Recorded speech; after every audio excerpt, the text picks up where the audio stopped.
Welcome to the Northwest Sports Fanatics YouTube channel. I am your host, Orion. I got a great show for you here today between the Seattle Mariners and the Baltimore Orioles. First pitch is going to be here in roughly 10 minutes. So let's cue up the music, take a look at the thumb, and let's get into the starting lineups. Happy Wednesday, everyone.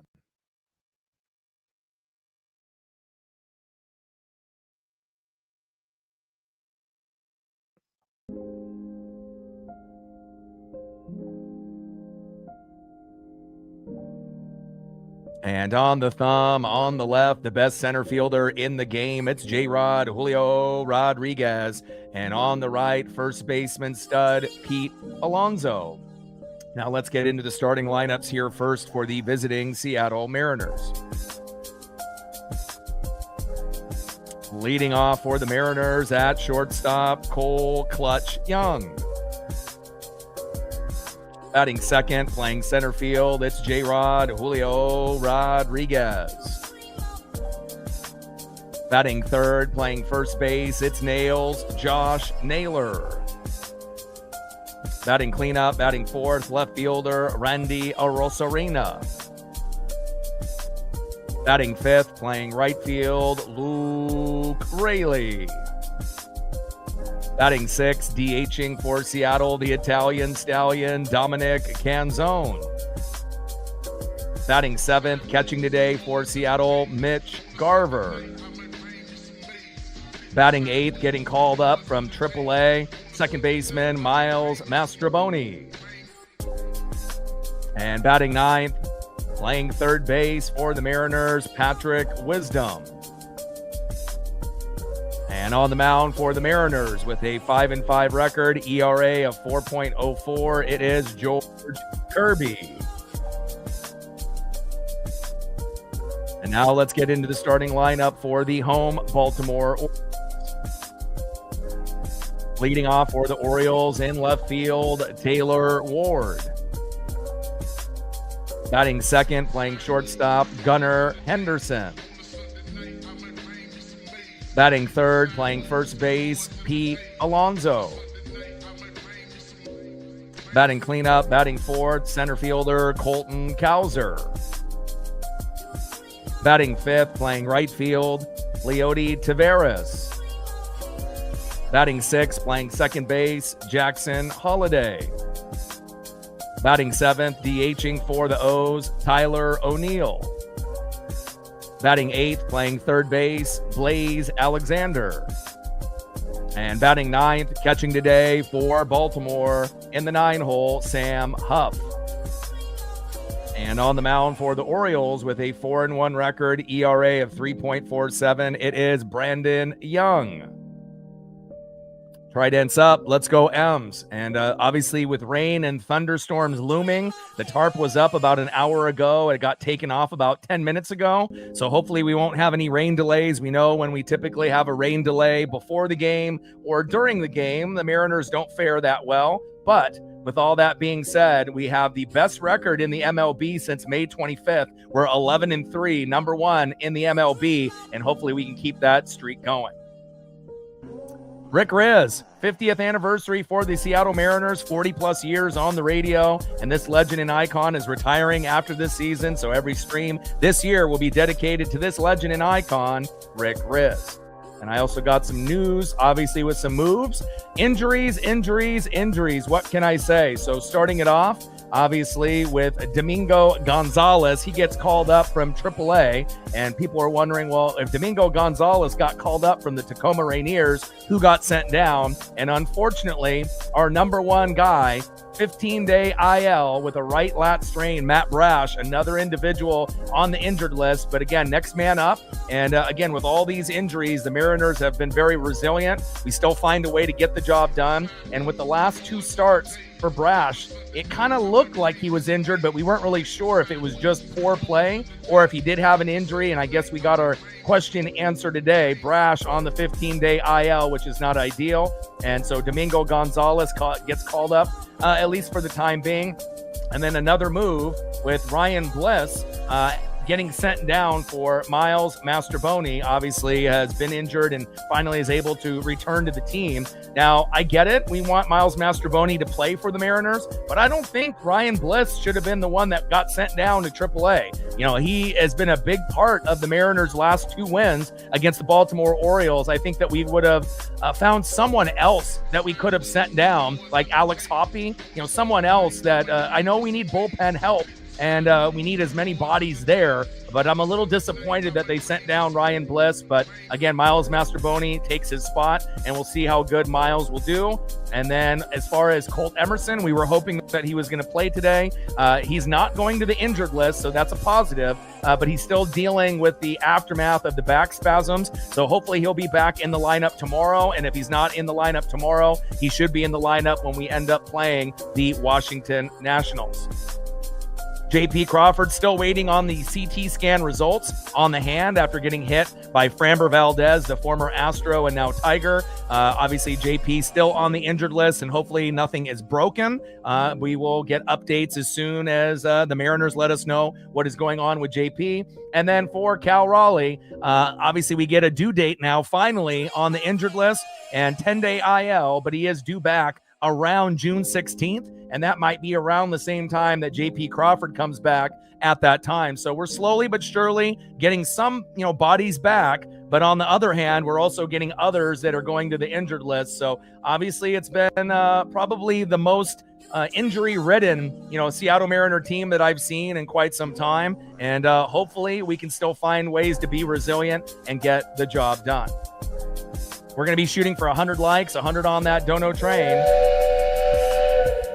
And 5 to 15 subs. Let's get it, baby.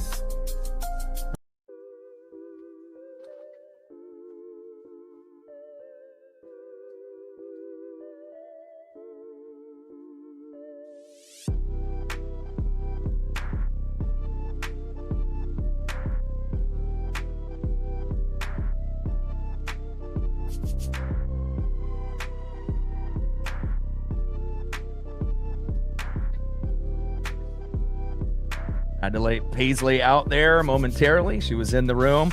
Shout out to my boy Brooks Beats with the best beats on YouTube. And I've been a fan of this team for, around 40 years, believe it or not, even though I may look a little bit younger than that. But I have never seen so much talent, get injured. But at least, we have the depth to be able to stay afloat. We are the hottest team in the MLB since May 25th. So something to hang your hat on and be positive about. 11-3 record since May 25th. That's number 1 in MLB. But again, man, these injuries are really piling up. And again, hopefully we can just get some healthy bodies out there. We've had issues, obviously, with Dan Wilson's managing, the injuries with starters, with the pitching staff, the starters, that are in the infield and the outfield, as well as the bullpen. And again, it's been a very up and down season, to say the least. A lot of peaks and valleys. But with all that being said, still with Vegas and obviously a lot of the stat nerds, they still feel that the Mariners are a top 5 team in baseball and have one of the best chances still to be able to make a World Series run.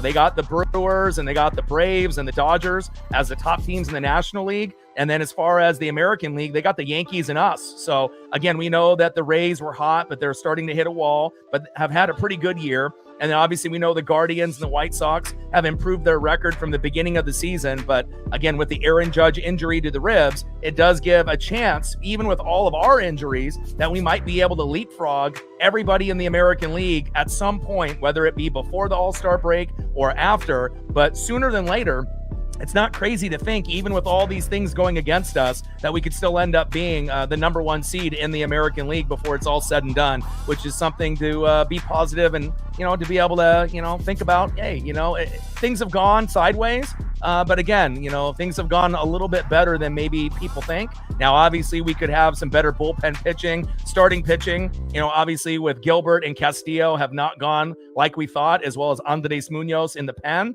But on the flip side, Bryce Miller and Emerson Hancock have been much better than expected. And Wu and Kirby at the beginning of the year were electric. They have hit a little bit of a wall. Last 2 or 3 starts for George Kirby have not been good. There's no denying that, but this is a game where he can get back on track, hopefully. And then we got Brian Wu on the mound, who's been pretty electric, but his last start, not so much. But we should hopefully get him back to speed here sooner than later. All day in the building. What's good? James in the building. Daniel in the building. Callie in the building. Power Code in the building. Let's go. Hawks in the building. Let's get it. And again, they never said it was going to be easy. And when you end up rooting for a team in the Pacific Northwest, whether it's anyone from Washington or the state of Oregon, we know that, it takes a while to build a championship contender, usually 4 or 5 years. But once you end up getting there, usually, they're championship worthy. And everyone knows, we haven't been to a World Series before. We're the only team. But that doesn't mean that we're not going to get there in the near future. Hell, it could be this year, even with all of these injuries and things that we have had that have made this team go a little sideways. But Miles Masterboni reinstated from the 60-day IL, and we'll see how that goes. I'm glad that the thunderstorms and the rain somewhat have stopped. And again, we know our record typically with rain delays, it's not good. But hopefully we'll be able to get this game in, and we can end up winning the series here today with George Kirby on the mound. All right, let me get settled in with all of my screens here. And I hope that everyone is having a fantastic day.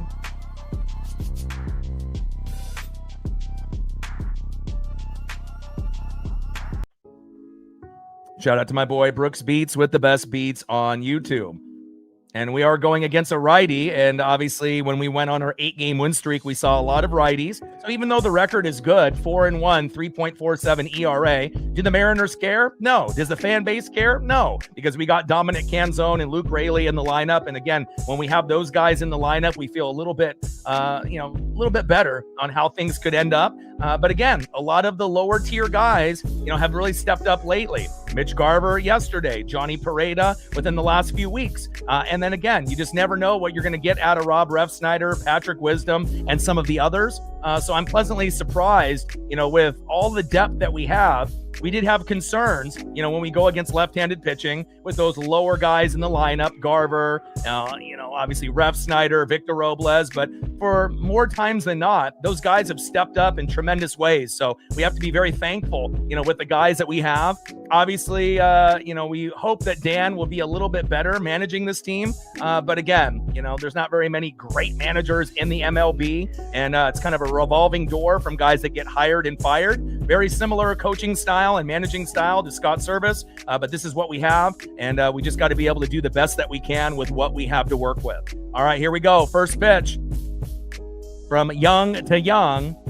Four-seam fastball, high and away, 0-1 count. 93 miles an hour there from Young to Young. Angry in the building, what's good? Dave in the building, what's good? 0-1 pitch, little dribbler there by Cole Young, should be routine. Throw to first, toe tap on the bag by Pete Alonso, and that is 1 up and 1 down.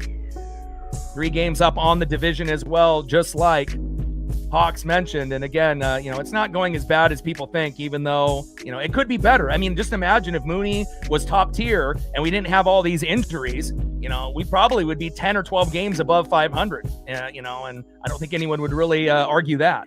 Next up is Julio Rodriguez. First pitch to Julio, high and inside with a sinker, 93 miles an hour, 1-0 count. Brandon Young, 4-1 record, ERA of 3.47 on the mound, and our guy, the best center fielder in the game, Julio Rodriguez, in the box. Shout out to my boy Brooks Beats with the best beats on YouTube. 1-0 pitch, little dribbler right back to Young, but he bobbles it. Throw to first. Oh my, just in time. And we'll see how many times Pete Alonso ends up falling down today, trying to end up making plays at first base. And that is 2 up and 2 down. Next up in the 3-hole, first baseman, it's Nails, Josh Naylor. On deck, left fielder in the 4-hole, Randy Arozarena. And I don't know how many All-Stars we're going to have, for the Seattle Mariners this year, but this guy right here probably is the most deserving out of any player on the roster. He saved our ass late in the game with that 2-run blast after we had a meltdown, being up 4-2, giving up 2 runs in the 9th. Thanks a lot, Jose Ferrer. But thankfully, Randy Arozarena has been the most consistent hitter from the beginning of the season till now. And hopefully Randy and a few others will join him in the All-Star game. First pitch from Young to Naylor, low and away, 4-seam fastball, 95 miles an hour, 1-0 count. 1-0 pitch, low and away, sinker, 94 miles an hour there by Young. 1 ball and 1 strike to Nails, Josh Naylor. Jack in the building. What's good?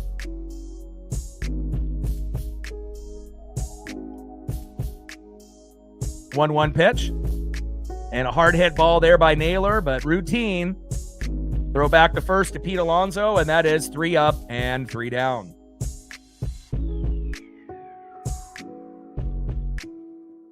All right, let's go to the bottom of the first inning and see who's up next here for the Orioles. Leading off for the Orioles in left field, the former Angel, Taylor Ward. Batting second, playing shortstop, Gunnar Henderson. And batting third, first baseman, Pete Alonso. And on the mound for the Mariners with a 5-5 record, ERA of 4.04. It is Furious George Kirby.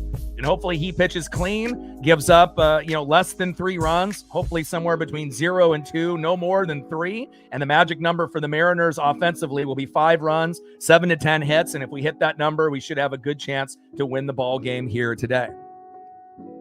35 subs to go to 23,400. See if we've gained any subs since the beginning of the broadcast. It looks like we have.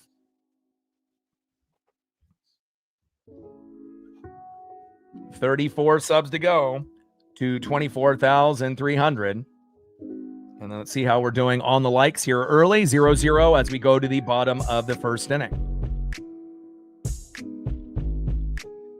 All right, looks like we're at 28 likes.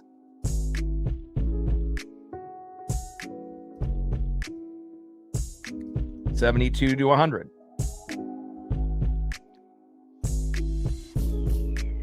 Rebecca in the building. What's good? Shout out to our female audience as well as everyone watching in the United States, Canada, Mexico, South America, Asia, and beyond. And for anybody new like Love that's in the building, my name is Orion, O-R-I-O-N, just like the constellation. And again, hopefully you'll have a fun time here with the Mariners and the Orioles. Welcome. Bottom of the first inning, 0-0 here early between the Mariners and the Orioles, and hopefully George Kirby can get back on track. Again, normally you don't see too many off games, by Kirby and Wu. And again, Kirby was pretty electric early on with Wu. They've had their moments, ups and downs, but 2-3, starts recently by Kirby have been bad. There's no denying that, but he can hopefully get back on track here today. And Wu has been up and down, only really had one last bad start, and hopefully he'll be able to be electric tomorrow. First pitch is high and away, 0-1 count. Nice sinker there by Kirby. 0-1 pitch, high and away, and another strike there with the sinker, 97 and 98 miles an hour right out of the gates. Good start here for George Kirby. No balls and 2 strikes with nobody on and no outs. Bottom of the first inning, 0-0, Mariners and Orioles. 0-2 pitch, pop back into the bricks and foul. No balls and 2 strikes with nobody on and no outs. Bottom of the first inning, 0-0 here early between the Mariners and the Orioles.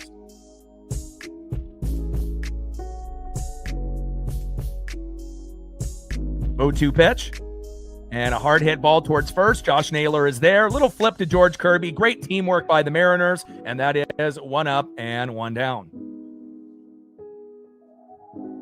Good start here for George Kirby. Hopefully he doesn't give up a whole lot of RBIs and home runs. And on the flip side, we need RBIs and home runs, and hopefully we can get them on our end. Down goes Taylor Ward with that little slow dribbler to Josh Naylor. Next up is Gunnar Henderson. On deck is Pete Alonso.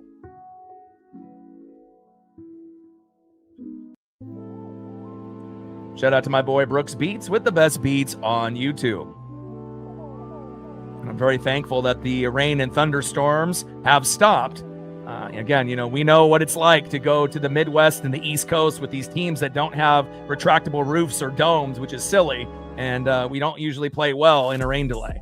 First pitch is high and inside, 1-0 count. 1-0 pitch, high and away with a sweeper, 88 miles an hour. 2 balls and no strikes from Kirby to Gunnar Henderson. Mike in the building. What's good, brother? Trident's up. Let's go, M's.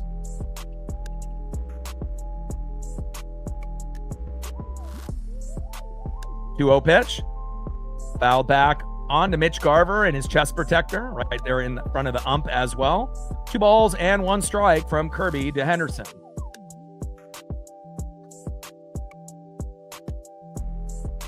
Trident's up. Let's go, M's.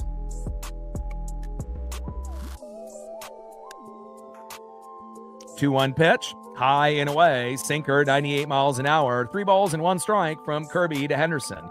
And this will be your number 1 stop for Seattle Mariner coverage here on YouTube. Yeah, definitely an emotional roller coaster, but again, we have to be very thankful with the people that we have on this team, and with all the injuries, not a lot of teams would be able to be where we're at, so we have to be really thankful, even though it has been an emotional season, but it definitely shows a lot of grit, a lot of passion, a lot of faith.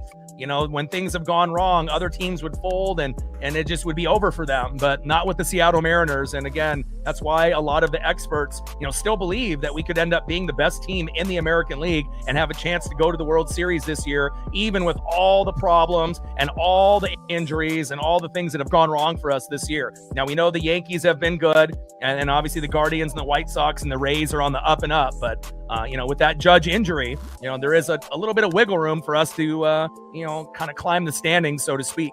And we're the hottest team in baseball since May 25th.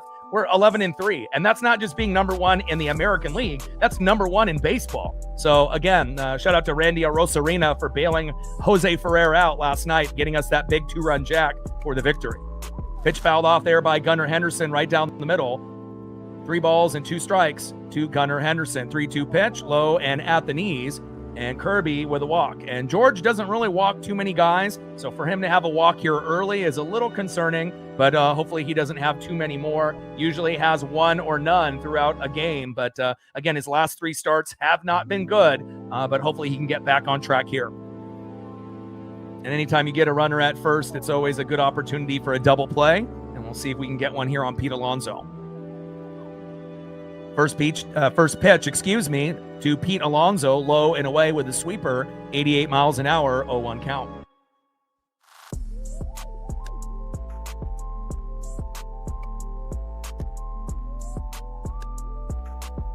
Yeah, 2 home runs, 2-run jack, and a grand salami, 6 ribbies for Cal. And he definitely is on track to come back, sooner than later. Definitely excited to see him, around maybe June 16th. Could be a little bit earlier, but we'll see. 0-1 pitch, low and away. Sweeper, 88 miles an hour, missing by Kirby. 1 ball and 1 strike from Kirby to Alonso. 1-1 pitch. Strike right down the middle. Takes that pitch looking, Pete Alonso. 1 ball and 2 strikes with a runner at first and 1 out. 0-0 here early between the Mariners and the Orioles. 1-2 pitch, big swing and a miss, high and away. Nice punch out there for George Kirby. We like that. Nice job, George, after the walk, getting a big punch out, way to bring a little electricity, and down goes Pete Alonso. And that is 2 away. So we don't got to worry about any double plays at the moment. Next up in the 4-hole, center fielder Colton Cowser.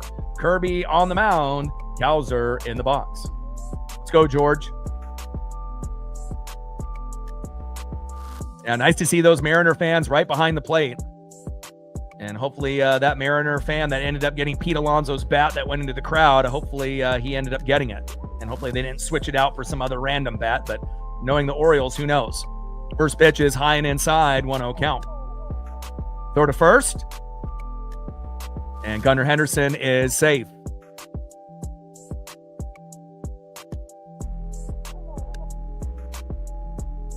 Trident's up. Let's go, M's.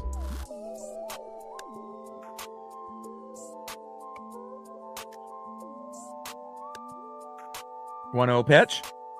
In there for a strike. Sinker, 98 miles an hour, high and away. 1 ball and 1 strike with a runner at first and 2 outs. Bottom of the first inning, 0-0 here early between the Mariners and the Orioles. And hopefully we'll be able to get off to an early lead within the first 4 innings. And hopefully a little bit of Mariner magic and some Soto mojo with some home runs. 1-1 pitch, low and at the knees with a sweeper, 89 miles an hour. 2 balls and 1 strike from Kirby to Cowser.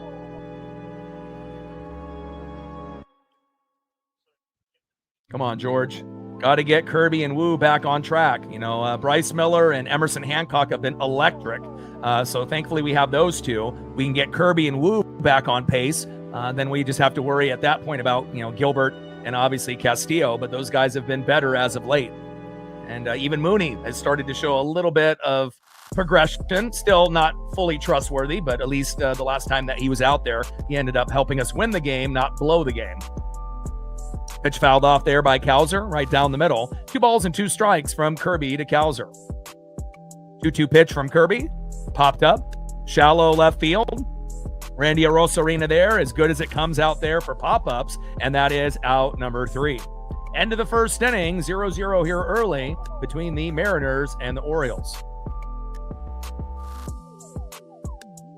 Let's see who's up next here for the Mariners as we go to the top of the second inning. Next up for the Mariners in the 4-hole, left fielder Randy Arosarena.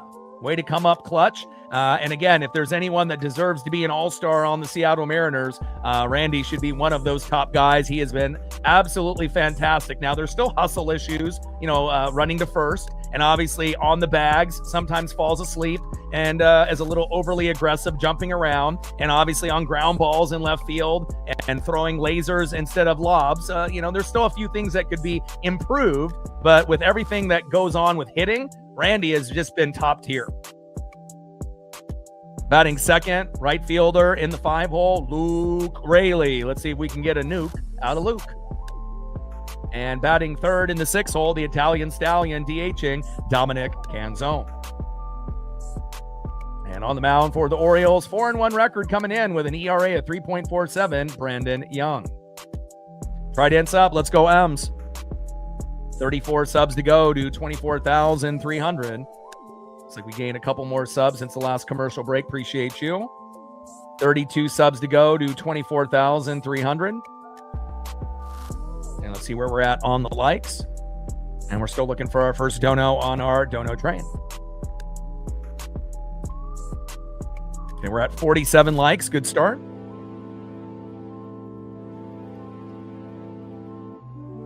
$53 to $100.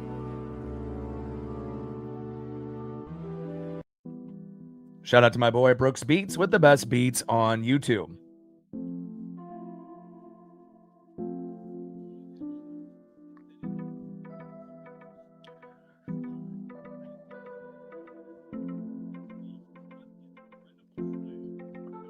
First pitch, low and at the knees, inside to Arosarena with the fastball there by Young. 0-1 count. Come on, Randy.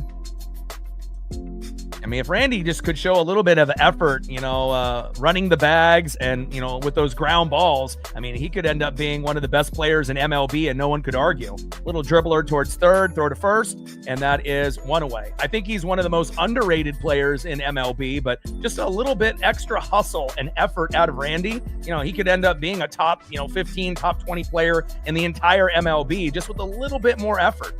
But he obviously has been one of the top hitters in the game in 2026, and I'm really happy to have him on the Seattle Mariners. Next up is Luke Raley. First pitch to Raley, fouls it behind the plate to the bricks, 0-1 count. But on the flip side, obviously ground balls and hustle are a little bit of a liability, but as far as pop-ups are concerned with the no-fly zone, we got, with Robles and obviously, whoever else they want to rotate in right, as well as Julio and Randy. I don't know if there's anybody better in MLB in the outfield and pop-ups than us. So, we definitely have a very strong crew in the outfield. Just little things need to be tweaked. 0-1 pitch. And that's fouled off again. Four-seam fastball, 93 miles an hour there by Young. No balls and 2 strikes to Luke Raley. 0-2 pitch from Young. Little dribbler towards first. Throw to Alonso. And that is 2 up and 2 down.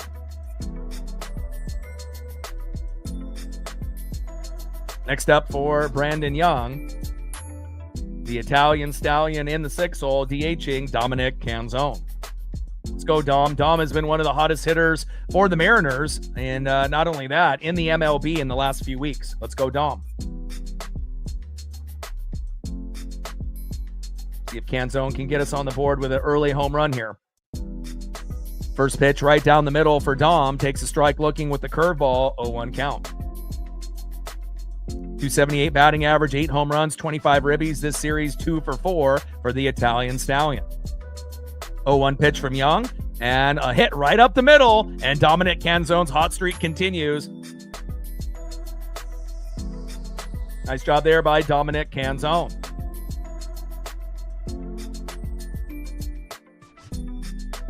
Dom getting the party started. I like that. Great job, Dom. Keep your hot streak going. Next up, one of the heroes yesterday, besides Randy Arozarena in the 7-hole, catcher Mitch Garver. You never know when you might get an unexpected home run. On deck will be Miles Mastrobuoni. And I don't mind that Miles Mastrobuoni is back on the team, but I just, wish that we would still have Ryan Bliss, on the roster. We normally feel that he's kind of like a Leo Rivas, more of a AAA player. But if Ryan Bliss wasn't on the team the last 2 games, we wouldn't have won those 2 games. So kind of a shame that he did good in those 2 games. They sent him down for Mastrobuoni, but hopefully we get a chance to see Ryan Bliss again before the season is over. And I imagine we will, especially with all the injuries we've had this year. First pitch from Young to Garver, low and at the knees, 1-0 count. 1-0 pitch, high and inside, 1 ball and 1 strike to Mitch Garver. 1-1 pitch, low and away. Slider missing there by Young. 2 balls and 1 strike with a runner at first and 2 outs. Top of the second inning, 0-0 here early between the Mariners and the Orioles. Love in the building. What's good? 2-1 pitch, big, swing and a miss, low and at the knees there by Garver. 2 balls and 2 strikes from Young to Garver. Bash is getting us going here early. Trident's up. I appreciate you. Every dollar counts. Trident's up. We're at 10. 90 to go. Appreciate you. 2 balls and 2 strikes from Young to Garver. I mean, Bliss has been fantastic. I mean, he got the sac fly, made those defensive plays with Julio. And again, if Bliss wasn't on the team the last 2 games, I don't think we would have won. Again, it's not like he ended up going 3 for 4, or 4 for 4, but we didn't really need him to. When you get somebody that's brand new, coming to the team, you don't expect anything. So if they give you something, on defense, which he did a few times in both games, as well as offensively, getting on either with a walk or a single or whatever it may be, I was, pleasantly surprised that he stepped up in the way that he did. And I don't feel it was really fair that he had to go down, but, that's sometimes what happens. If you remember last year, we did the same kind of stupid thing with Logan Evans. He pitched the best game in his career, ended up having an electric game, 9, 10 Ks, whatever it was. And then we sent him down the next day. So, not ideal, but hopefully we see Bliss again. And Garver to first, and we'll take that. Next up is Miles Mastrobuoni. All right, let's go, Miles. And Miles can play multiple positions. And obviously this is his debut with the Mariners here in 2026. Same thing with Ryan Bliss in the last 2 days.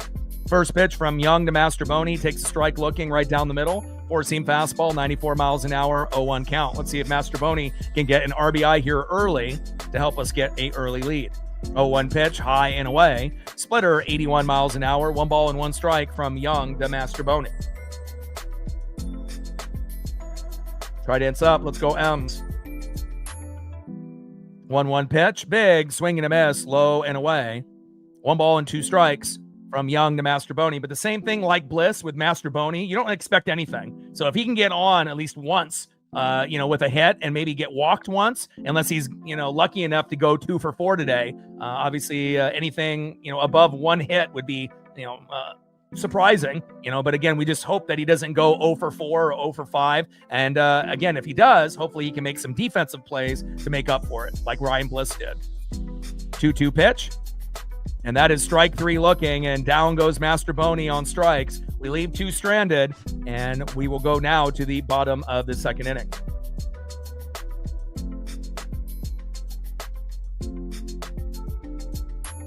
And like I mentioned earlier, since May 25th, we have the best record in MLB, 11-3. Domingo Gonzalez get called up from the Tacoma Rainiers. And obviously that means someone had to go to the injured list. And unfortunately, that's Matt Brash. Not ideal to have so many of our guys, get injured. He's going to be on the 15-day IL with a right lat strain. He didn't look good in his last couple opportunities to come in. He actually looked terrible. And I didn't know if he was injured or not, but I guess that solves that question. And then Ryan Bliss goes to AAA. And obviously his replacement is Miles Mastrobuoni.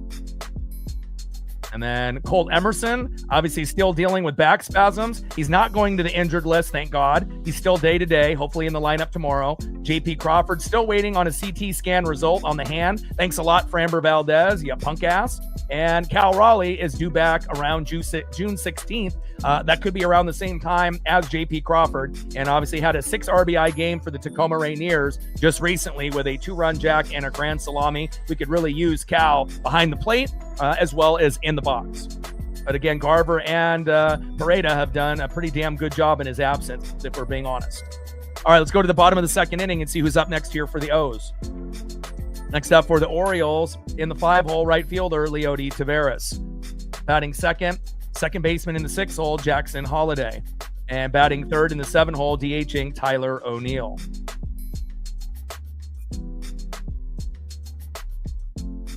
Right hands up, let's go M's. 32 subs to go, do 24,300. We're at 10 on the dono train. Because of Bash, appreciate you. 90 to go. And let's see where we're at on the likes with 177 in the room and how close we are to 100. And we are at 67. We're almost there.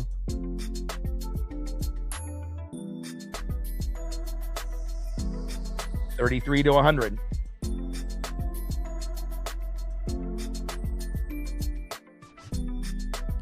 First pitch to Taveras is in there for a strike, 0-1 count. And it's not ideal that Brash is going to the injured list, but I'd rather have him go to the injured list and get better than have a shitty Brash that looks like trash. And obviously he looked terrible, in those last couple opportunities. Little bunt, throw to first, it's wild, and runner is safe. And that's why, bunting needs to be done more often by every team, including the Mariners, because no professional team really practices bunting defense. And you can get a single or a double out of a bunt, even though a lot of teams don't like playing small ball. And that throw by Kirby was off, and obviously Naylor couldn't get a handle on that, and Taveras is safe. Chris in the building, what's good? Bunt single there from Leody Taveras. Next up is Jackson Holliday. Holliday with a bunt. Wow. We haven't seen too many teams go with back-to-back bunts, but again, I like what the Orioles are doing here early on. Obviously small ball. And again, maybe the Mariners will pick up the message and maybe they'll be able to drop a bunt down or two as well. That bunt ends up going foul there by Holliday.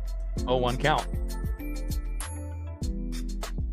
And I think a lot of, teams, if they actually had like a stat nerd, in the dugout kind of pointing out the numbers, on successful bunts and how, it could really turn the team around, especially if a certain individual is on a slump. It's not really the sexy thing to do, bunting. It's like, rooting for offensive linemen in the NFL, but as we all know, there's certain things that need to be done to win, and you can never take certain people for granted, like O-linemen in the NFL or in college football, or the ability to bunt on a successful basis day in and day out. 0-2 pitch, high and inside, sinker 98 miles an hour. 1 ball and 2 strikes with a runner at first and no outs. Bottom of the second inning, 0-0 here early between the Mariners and the Orioles. 1-2 pitch. And throw to second. Got him, baby. What a throw by Mitch Garver. See ya later, Leody Taveras. We'll see if this ends up getting challenged. That was one of the best throws I've seen all year. Leody is standing there like he's safe, but initial replay, let's see what it looks like. Not the biggest jump. Decent jump there.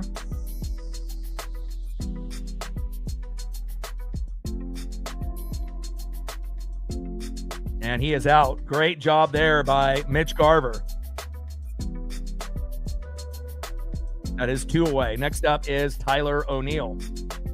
And again, our defense was spectacular late in the games, not only in game 1, but also in game 2. 1-0 count, high and away to Tyler O'Neill. 1-0 pitch, high and away for a sinker. 1 ball and 1 strike from Kirby to Tyler O'Neill. On deck is Blaze Alexander.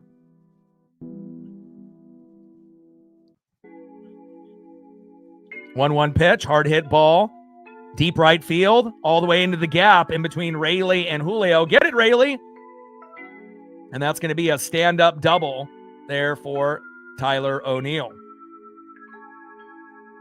And thankfully, we ended up getting that runner out because obviously with Tyler O'Neill's double, it would have been 1-0 Orioles. So good defense there by Mitch Garver on the previous play, and a good hit there by Tyler O'Neill, hitting it into the gap right in between Julio and Luke Raley. Next up is Blaze Alexander. On deck is Sam Huff. And hopefully we'll get this last out and prevent the O's from scoring here in the bottom of the second inning. Yeah, it'd be really sweet, Hawks, if your birthday, we get JP and Cal back on that particular day. Happy early birthday. First pitch to Blaze Alexander with a sweeper, high and away, getting the corner beautifully by Kirby. 88 miles an hour, 0-1 count. Trident's up. Let's go, M's.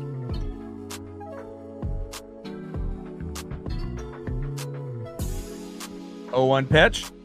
Hard hit ball into right field, fading foul. No balls and 2 strikes from Kirby to Alexander. Bottom of the second inning, runner at second, O'Neill with 2 outs, 0-0 here early between the Mariners and the Orioles. Orioles 31-37 overall, 19-17 at home. Mariners 36-32. It feels good to be 4 games above 500 when we were floating below 500 for a good chunk of the year. 17-16 on the road, and it's one of the first times that we have an above 500 record on the road, which is an awesome thing to see. Even with all the injuries, we're still the hottest team in baseball since May 25th, which is amazing. 0-2 pitch to Alexander, and a little blooper in the shallow center field. Julio is there, and that runner is stranded at second, Tyler O'Neill, and that is out number 3. Great job there by Julio Rodriguez, one of the best defensive center fielders in the game, and that is out number 3. End of the second inning, 0-0 Mariners and Orioles. Let's see who's up next here for Seattle in the top of the third inning, and it's about time that we get on the board. Next up for the Mariners in the 9-hole, third baseman Patrick Wisdom. Another one of those lower tier individuals like Garver and Masterboni. You expect nothing, but if they get something, you feel really great about it.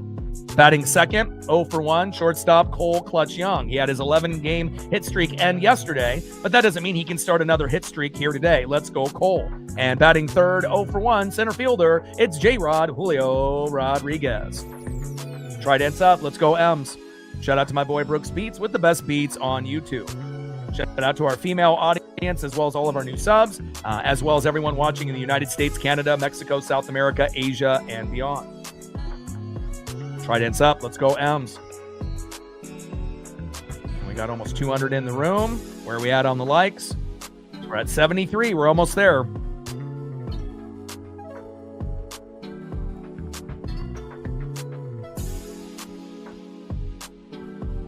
$27 to 100. And we're at 10 on the dono train, 90 to go.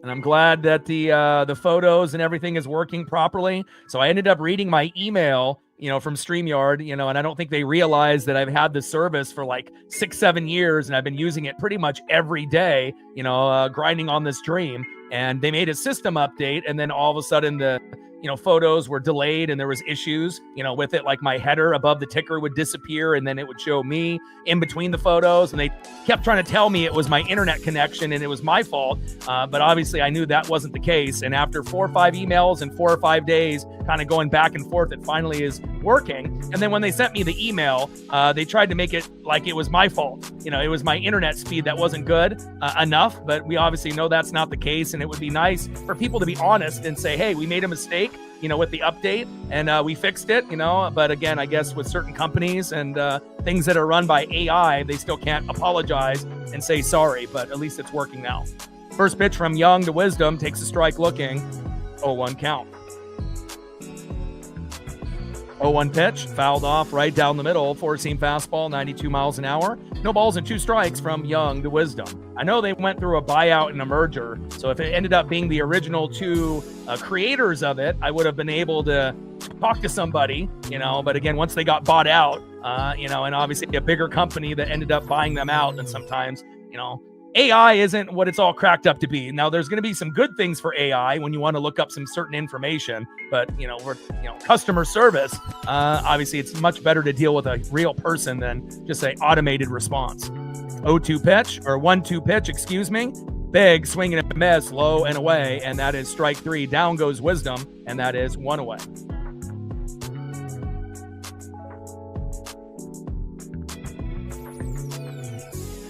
Next up, shortstop Cole Clutch Young.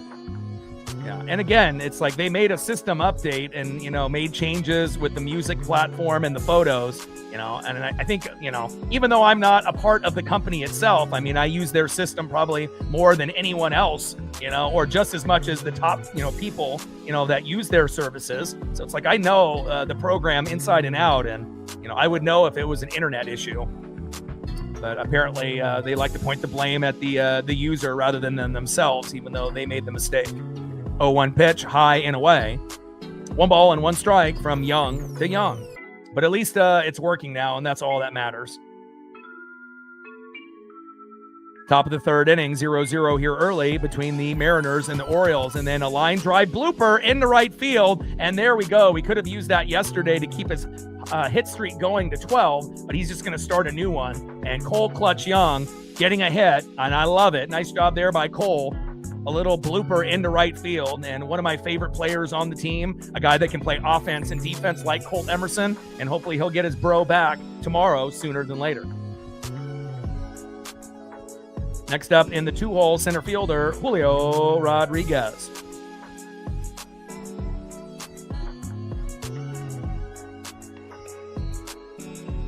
First pitch in there to Julio Rodriguez for a strike. 4-seam fastball right down the middle, 93 miles an hour, 0-1 count.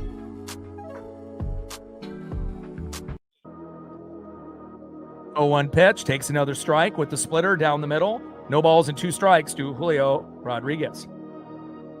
Shout out to my boy Brooks Beats with the best beats on YouTube.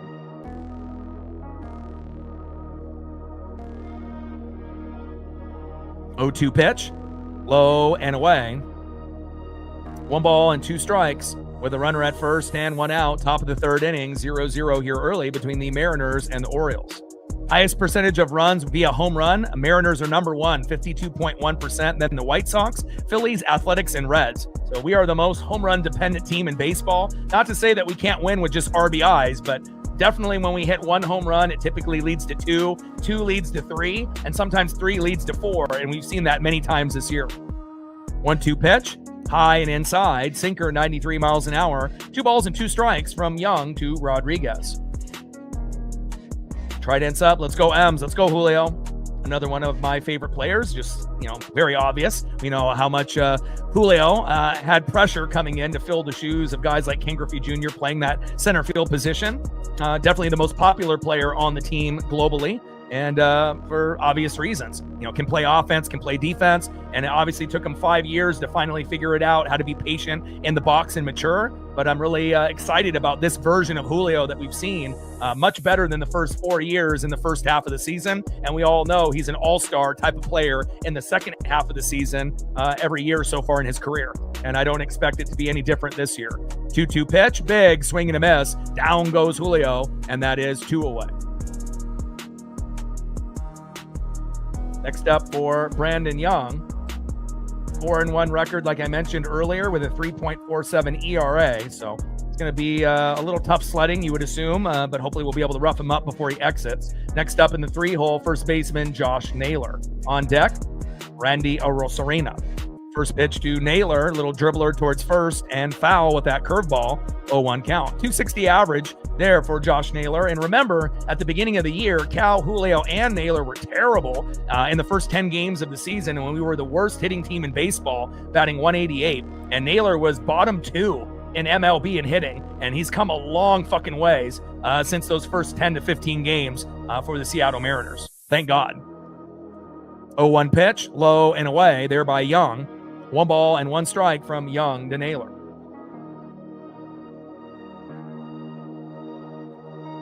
Trident's up. Let's go M's.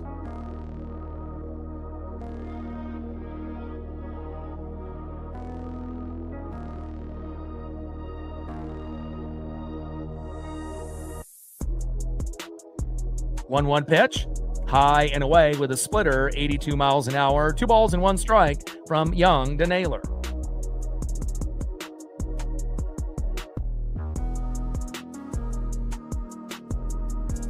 Strikeout percentage and walk percentage for Naylor considerably down from the MLB average. 22.1% MLB average for strikeouts. He's at 13.5. 9.3 average for walks. He's at 8%. So nice to see Naylor finally figure it out after a really rough start at the beginning of the year. 2-1 pitch, fouls that one off, out of play, high and away, sinker, 92 miles an hour. 2 balls and 2 strikes from Young to Naylor.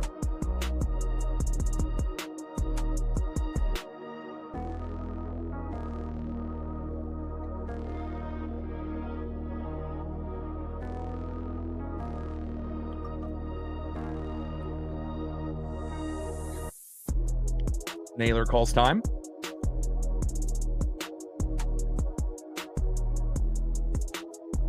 Throw to first. And Young is safe. And another thing that needs to improve for the Mariners is obviously the base running. It's been pretty terrible this season. Guys getting caught, from first to second, and guys getting caught at first, kind of leaning too, much to second and bouncing around and not being able to get back to first in time. But hopefully it'll get better. And a little dribbler towards first. And Alonso gets it. Toe taps on the bag. And that is out number 3.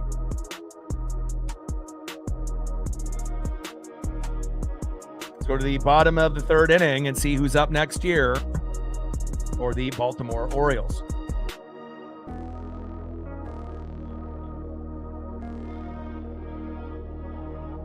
Next up for the Orioles in the 9-hole, catcher Sam Huff. Batting second, 0 for 1 leadoff hitter, the former Los Angeles Angel, left fielder Taylor Ward. And batting third, 0 for 0 with a base on ball, shortstop Gunnar Henderson. Tried ends up. Let's go M's.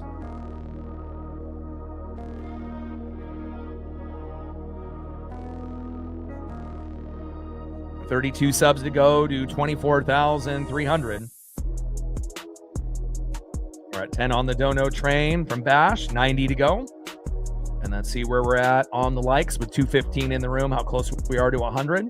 And we're at 84. We're almost there.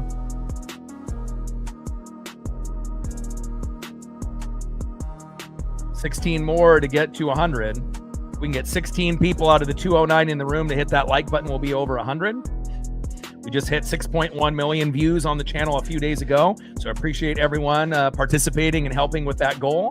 And on top of that, shout out to all our female viewership that has increased dramatically within the last 2 years, as well as everyone watching in the United States, Canada, Mexico, South America, Asia, and beyond. Can't forget those people in Australia, New Zealand, and those nearby countries as well. Bricks and joysticks in the building. What's good?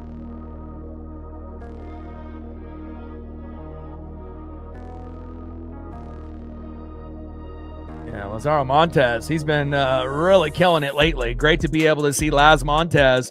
3 hits last night, including a grand slam with 5 ribbies. He could end up being our future right fielder down the road, in a few years. And obviously Cal Raleigh, a few days, back, obviously getting that 2-run jack with the Tacoma Rainiers and a grand salami in that game, 6 ribbies. So can't wait for Cal Raleigh to join the team soon, and Laz Montes in the future. First pitch to Sam Huff is a sweeper right down the middle, 86 miles an hour. Good pitch there by Kirby, 0-1 count. And so far so good here with Kirby, because in his last 3 starts, he was roughed up. He looked terrible, and again, for him to be at 0-0 right now, obviously it would be nice if we ended up getting a run on the board at this point. But again, we are going against a good pitcher. But just the simple fact that the O's are not at 1, 2, 3, 4, 5 at the moment gives us a good chance to obviously win this game. 0-2 pitch, foul back behind the plate to the bricks. Sweeper, 88 miles an hour, high and away. No balls and 2 strikes from Kirby to Huff. Let him know all day. 0-2 pitch, low and away. 1 ball and 2 strikes to Sam Huff. Let's go, George.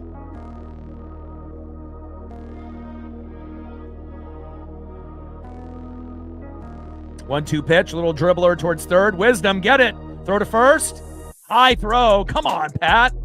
And not even close to Josh Naylor. And again, I can't wait for Brandon Donovan to come back as well. No disrespect to Patrick Wisdom, but obviously we know Donnie is much better on offense and defense than Wisdom.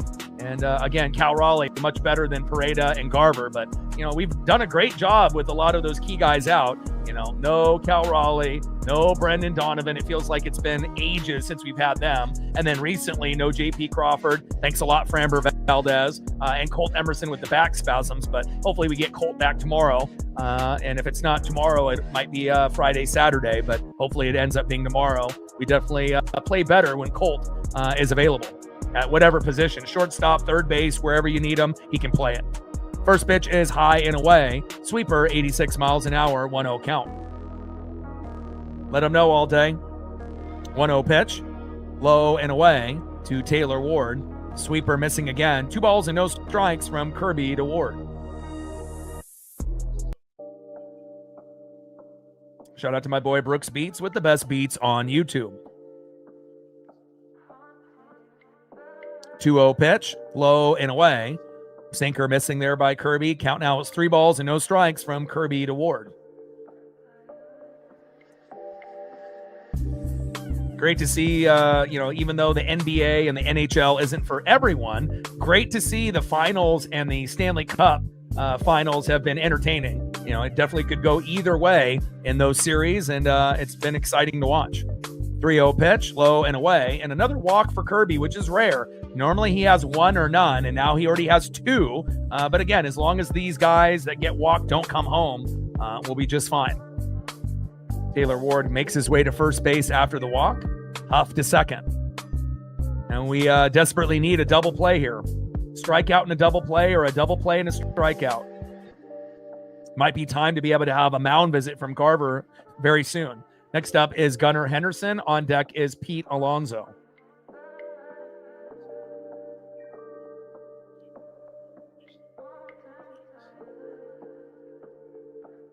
And a line drive that gets past the pitcher and Young. And now we have bases loaded. We need a mound visit. We need a mound visit by Woodworth and by Garver here. Now we got bases loaded with no outs. Obviously, a lot of bandwagon fans love the idea, of the Knicks, being able to win it all, especially, going up 2-0 in the series. But Brooks actually messaged me, who I thought was going to win Game 3, and I told him Spurs, because even though I know it was a tough position that they were in, and they've had a lot of turnovers, and Wemby has not been the greatest, in the finals so far, I would not be shocked if San Antonio comes back and wins the championship. A lot of times teams can go down 2-0 and win the next 4, or get to, Game 7 and win that game. And obviously Game 7 would be in San Antonio. So I wouldn't count out the Spurs just yet.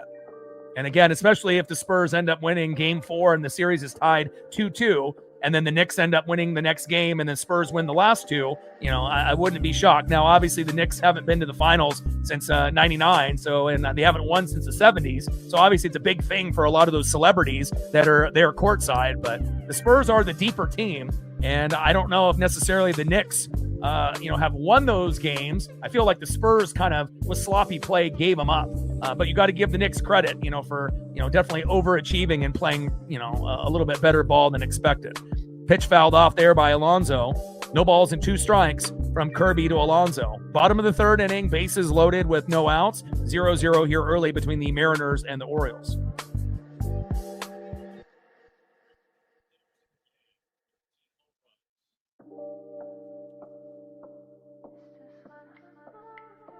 O2 pitch from Kirby. High and away. 1 ball and 2 strikes from Kirby to Alonso.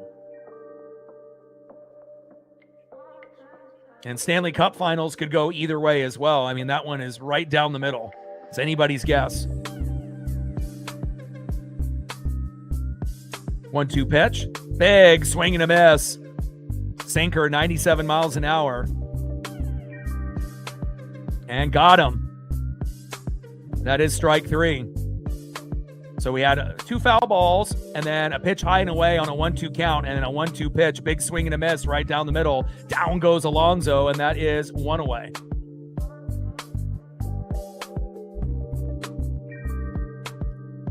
Next up is Colton Cowser, and we could really use a double play here.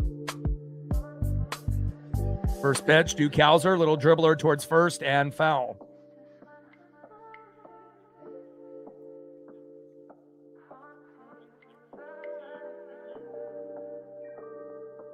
Yeah, I feel like a lot of the Pacific Northwest fans, even though you may not really be into basketball, but again, if you live in Washington and once the Sonics come back, people will start watching. Popped up to shallow center field. Julio is there. Throw home. And Julio with a strong throw to home. Naylor is there at the mound and ends up looking at third, and that runner stays stranded. Good job there by Julio Rodriguez, and that is 2 away. All right, George might get bailed out with bases loaded and no outs. Now we have bases loaded and 2 outs. Great job, Mariners. Next up is Leody Taveras. Now we don't need to worry about a double play. We just need to make sure we throw to first or we throw to home, depending on wherever the ball is. And hopefully we'll be able to get out of this jam, and we end up being still at 0. Hard hit ball towards first base and foul. Leody Taveras in the box. George Kirby on the mound.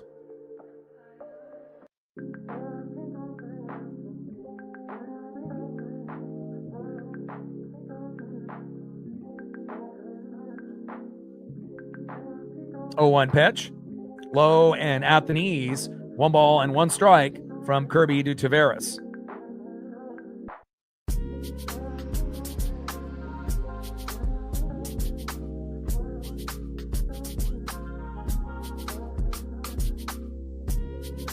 One pitch, low and away.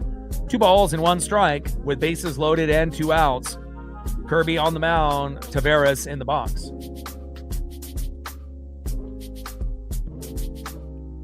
Yeah, and especially if Kevin Durant comes back to the Sonics, which he has verbally, spoke about. Once his contract is up, he wants to come back to Seattle, the team that drafted him. And imagine how many butts in the seats that would bring in, And again, it would bring the Blazers Sonics rivalry back, as well as the Lakers Sonics rivalry back on the I-5 rivalry with all those 3 teams, and that would be exciting. 2-2 pitch, big swing and a miss, and we get out of the jam. Let's fucking go. George Kirby, see you later, Leody Taveras. And that is the end of the 3rd inning. Let's go.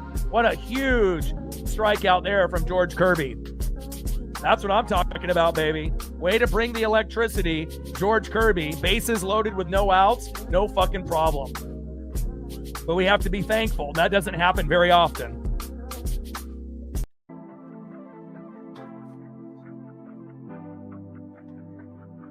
End of the 3rd inning, 0-0, Mariners and Orioles.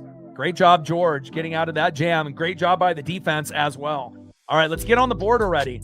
I know we're going against a good pitcher in Brandon Young, but let's get it done. Next up for the Mariners in the top of the 4th, 0-for-1, left fielder Randy Arozarena. Batting second, 0-for-1, right fielder Luke Raley. Let's get a nuke out of Luke. And batting third, 1-for-1, one of the hottest hitters besides Randy Arozarena lately, and Cole Young for that matter, DHing the Italian stallion Dominic Canzone, who already has a single already. Let's see if he can add on to it here in this at-bat. Trident's up. Let's go M's.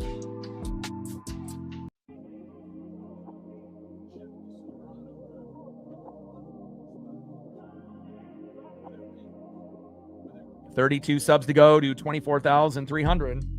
We're at 10 on the dono train, 90 to go.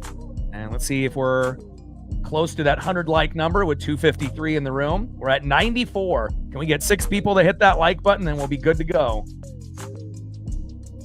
94 likes, 6 to 100, and we got 260 in the room. So if we can get 6 people out of 260, we'll be at our number, and then we can go above and beyond. Let's go. Rebecca in the building. What's good? Shout out to our female audience like Rebecca, as well as many others that watch on the daily, as well as everyone watching in the United States, Canada, Mexico, South America, Asia, and beyond.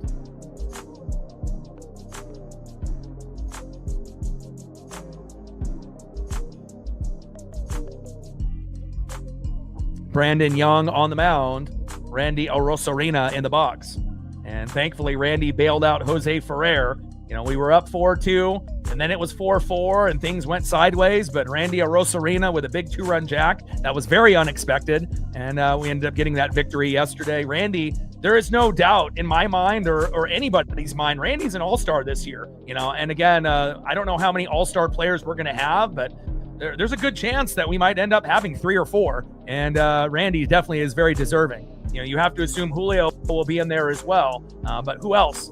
Emerson Hancock has pitched like an all-star. Bryce Miller won't qualify because he doesn't have enough starts, but obviously he's playing like an all-star, but Bryce won't qualify. But Hancock, obviously, Arozarena and Julio, and then I don't know, Cole Young might be able to get not a starting position, but if certain people back out, he might be like an alternate. Obviously, has been very good offense and defense, but he is very, very young, like his name, but has played very well for us. 0-2 pitch, low and away. 1 ball and 2 strikes from Young to Arozarena. And again, Luke Raley, another guy, even though he's a part-time player, imagine if Luke was playing full-time, he'd probably be well over 20 home runs. So we have a very special squad here and one of the most talented squads we've ever had. Even if you compare it to the 2001 squad, that ended up winning close to 120 games that year, having that record. Anytime you can win, 116, 117 games and you get very close to 120, you may not ever see it happen again, but if you're looking top to bottom and the bench and the farm, this is one of the deepest teams the Mariners have ever had. Facts. 2-2 pitch to Arozarena. Little dribbler towards third. Throw it to first. And Alonso is there, and that is 1 up and 1 down.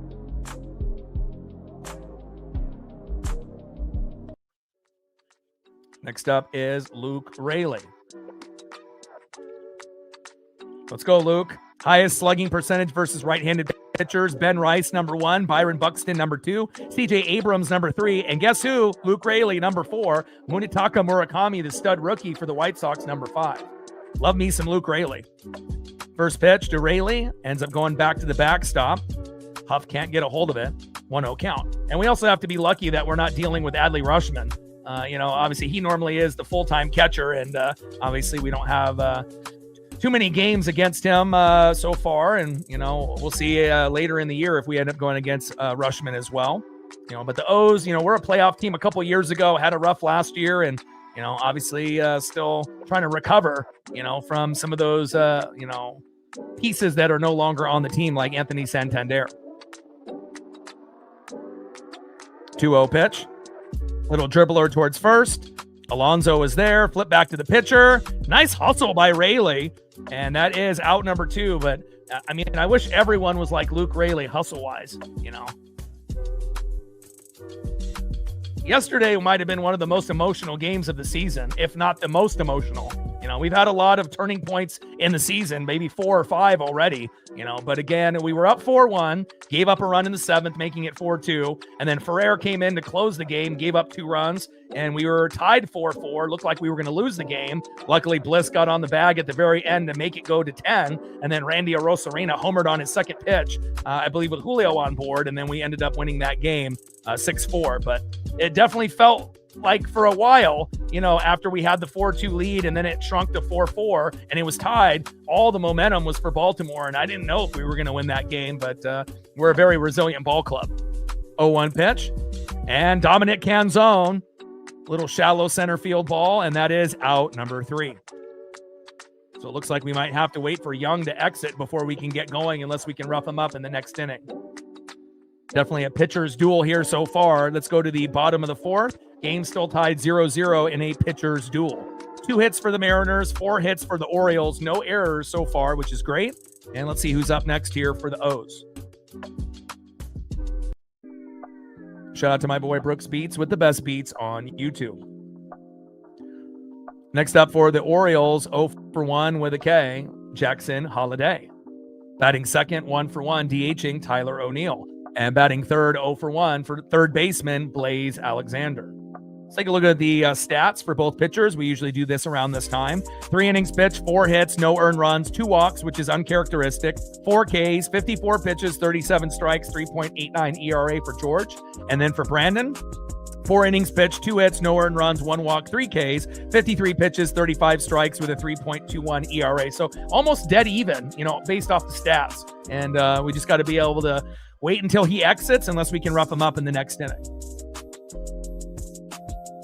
Trident's up. Let's go, M's.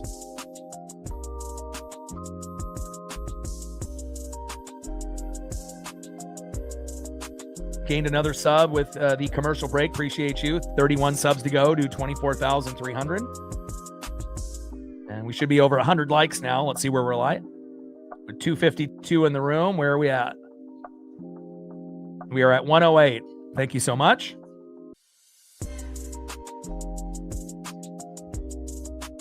$92 to 200.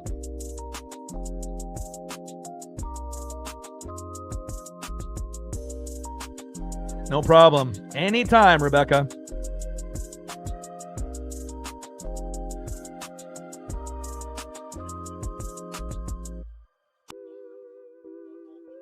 Shout out to my boy Brooks Beats with the best beats on YouTube.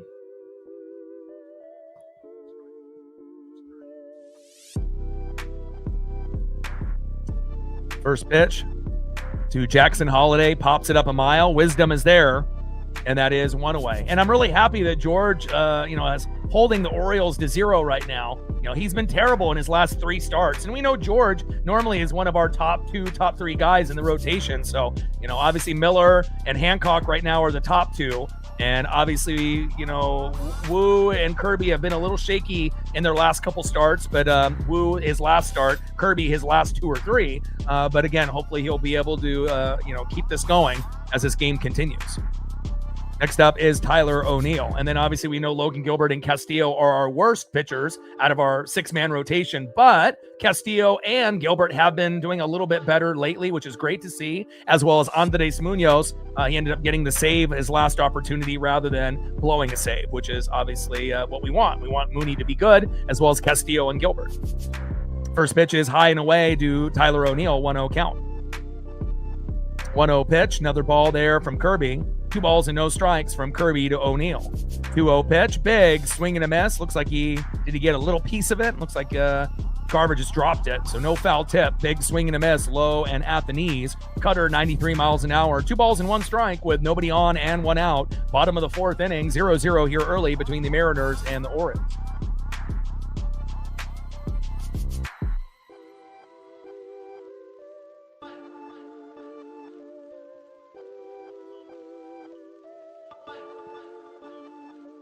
Two-one pitch, takes a strike looking high and inside. 2 balls and 2 strikes from Kirby to O'Neill. Not a whole lot of ABS challenges today. 2-2 pitch, big swing and a miss. Down he goes. Down goes Tyler O'Neill. Another punch out for George Kirby. And this is the George Kirby that we all know and love. And I imagine Wu will be like this tomorrow as well. At least I'm hoping so. Great job there, George. And again, normally with our starting pitching staff, excluding Castillo and Gilbert, this year, for Miller and Hancock, they've been amazing. But with Wu and Kirby, usually the most that you'll see them struggle in is 2 starts back to back, and usually they get it going. So for him to have 3 bad games in a row is kind of crazy. And Julio Rodriguez is there, and that is out number 3 as Blaze Alexander pops up to Julio. Good defense there by the Mariners. And now we just need to be able to get a home run or hopefully back-to-back hits. And it wouldn't hurt to try to drop a bunt down, and try to play a little small ball and try to get these guys on base. And hopefully if we can get someone on first, they don't get thrown out at first. And, hopefully we can get something going here in the top of the 5th inning. Let's see who's up next. Great job there by Julio Rodriguez in the no-fly zone. I love him. Next up for the Mariners in the top of the 5th, in the 7-hole, one of the heroes yesterday with a 3-run jack, catcher Mitch Garver. Batting second, 0 for 1 with a K. Joining the team after being on the injured list for 60 days, second baseman Miles Mastrobuoni. And batting third, 0 for 1 with a K, third baseman Patrick Wisdom. Trident's up. Let's go M's.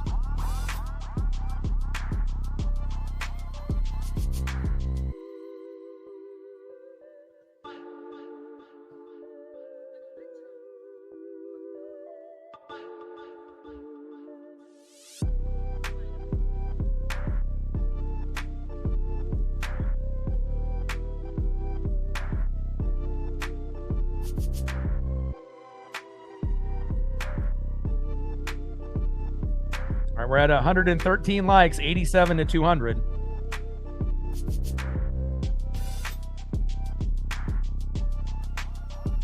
Geraldo Reyes, try dance up. Rebecca, I see you. Try dance up. Let's go.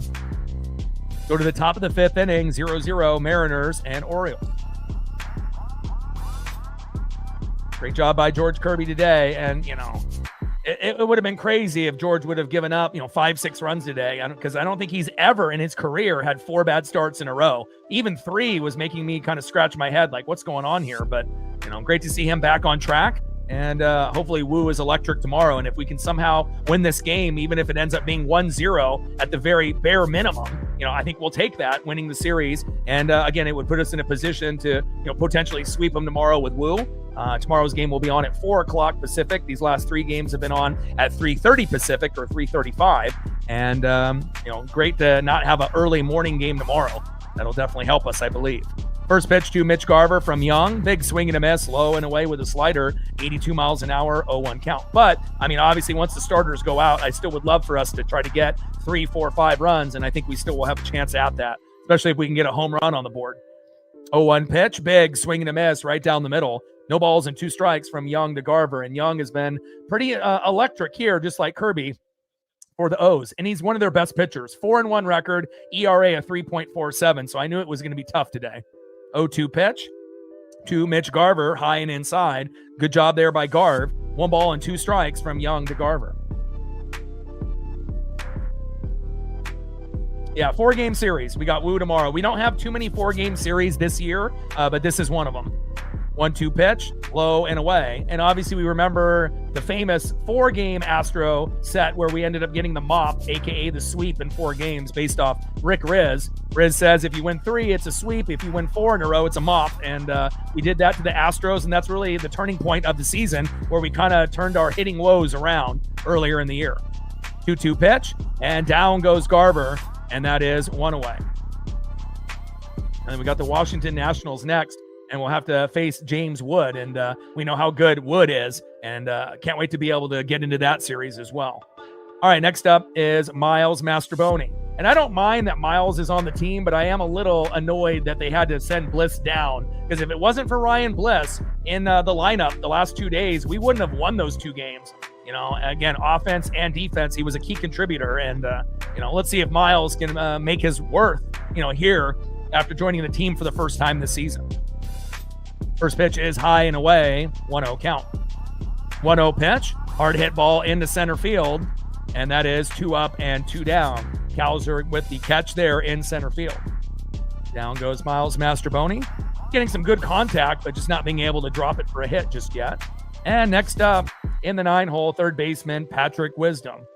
But just imagine, once we get, Cal Raleigh back, Brendan Donovan back, J.P. Crawford back, and Colt Emerson back, 1 through 9 is going to be one of the sexiest things that we've seen in baseball. It might be one of the best in baseball, if we're really being honest, especially if Donnie can start getting back on track. Cal turns into the player that we all know he can be, and then Colt Emerson back with the team. And even if that means JP ends up being a rotational player, that would be good depth to have. But we're still waiting on the CT scan, obviously on the hand, because Framber Valdez tried to injure him and did. And also we saw Montero, throw at Naylor's neck. So we obviously know we have a nice heated rivalry with the Tigers now moving forward. Astros number 1, Tigers number 2, or 1A, 1B. 0-1 pitch, big swing and a miss, high and inside, no balls and 2 strikes from Young to Wisdom. 0-2 pitch, popped up and out of play. No balls and 2 strikes from Young to Wisdom. 0-2 pitch, popped up and out of play. Top of the 5th inning in a pitcher's duel between Young and Kirby. 0-0 here early between the Mariners and the Orioles. And once the starters go out, hopefully we'll be able to get to 3-4 runs before this game is over. And if we can't get to 3, hopefully we at least get to 1 or 2, and that might be enough to win today. 0-2 pitch, big swing and a miss, low and away, fooling Patrick Wisdom, and that is out number 3.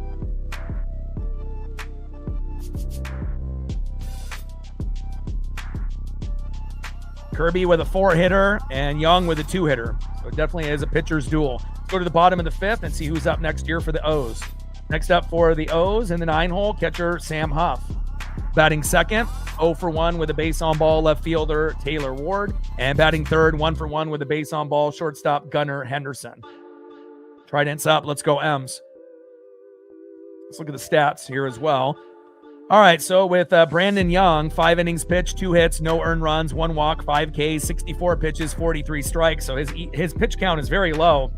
He could go 7 innings, which isn't really ideal for us, but something's got to give.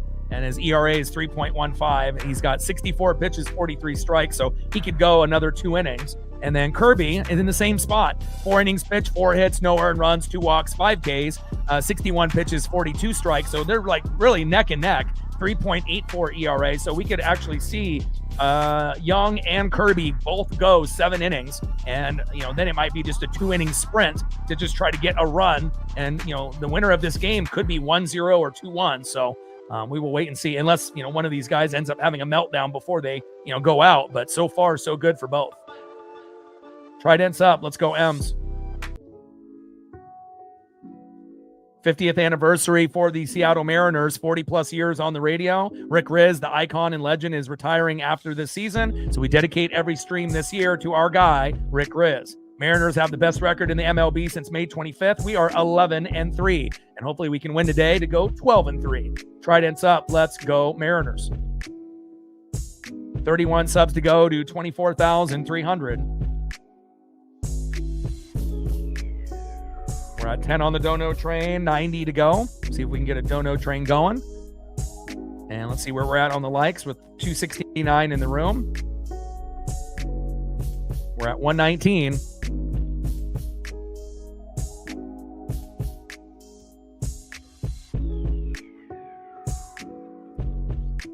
$81 to 200. First pitch to Huff, pops it up. And it goes into the netting. And out of play, 0-1 count.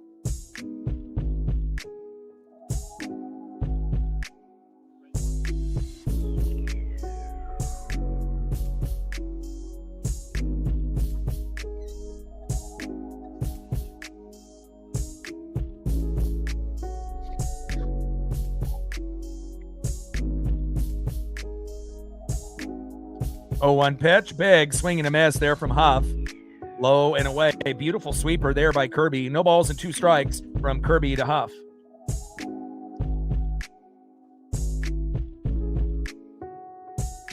Oh, 2 pitch. Big swing and a miss. And another punch out there by Kirby. Let's go.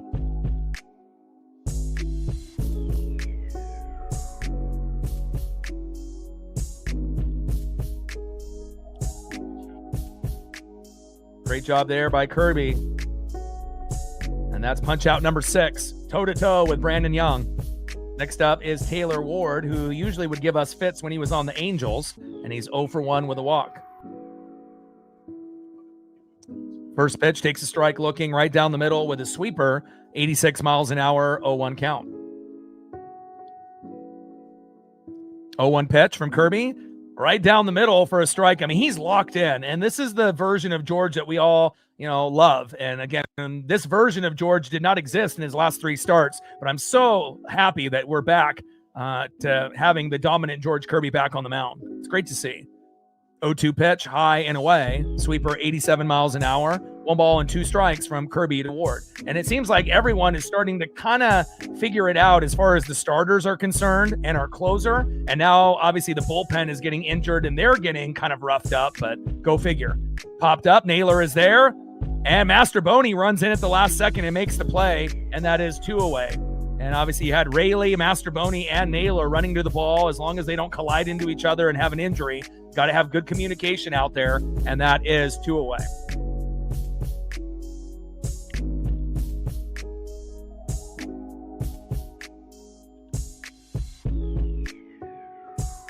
Next up is Gunnar Henderson.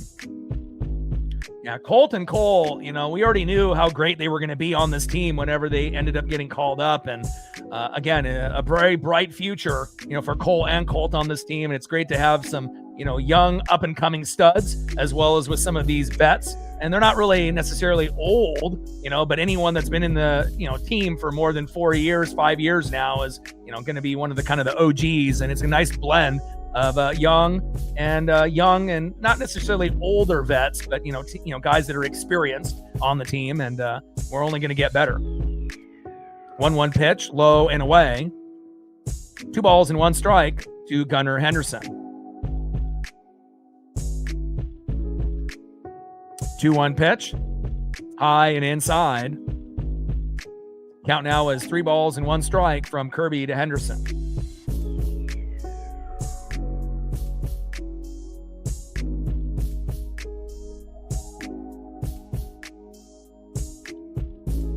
Three-one pitch, popped up and out of play. Count now is 3 balls and 1 strike with nobody on and 2 outs. Bottom of the 5th inning, 0-0, Mariners and Orioles.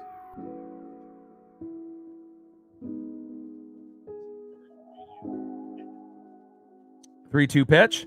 Big swing and a miss, and that's punch out number 7 for George Kirby. Let's fucking go and never lose hope, Mud. Again, sometimes you got to change your surroundings. Sometimes you got to change your habits, and again, if you can, stay away from toxic people, and stay focused on the things that are important, cut back, on any of the things that may be holding you back, eating healthier, cutting back on drinking and things like that. If that's something that is in your life. I know I've been there. I've had some really bad depression and anxiety a few years back, removed myself from a lot of negative people, focused on my pup and the channel, stopped drinking for the most part, no fast food, no soda, started to be healthy. I walked 5 miles a day, 7 days a week for the last 2 to 3 years. And again, you can be at the lowest of lows, but if you make changes in your life, you can go from the highest of the highs. Let's go to the top of the 6th inning and see who's up next here for the Seattle Mariners. And honestly, ever since I made those changes, I haven't had a bad day in a couple years, believe it or not. And, back in the day, things were really rough for me, and again, things are much better in my life now.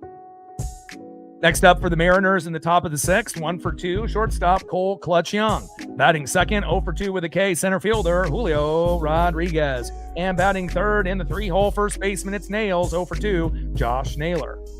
Trident's up, let's go M's. 31 subs to go to 24,300. We're at 10 on the Dono train, 90 to go. Now let's see where we're at on the likes here. 253 in the room. And we're at 124 likes.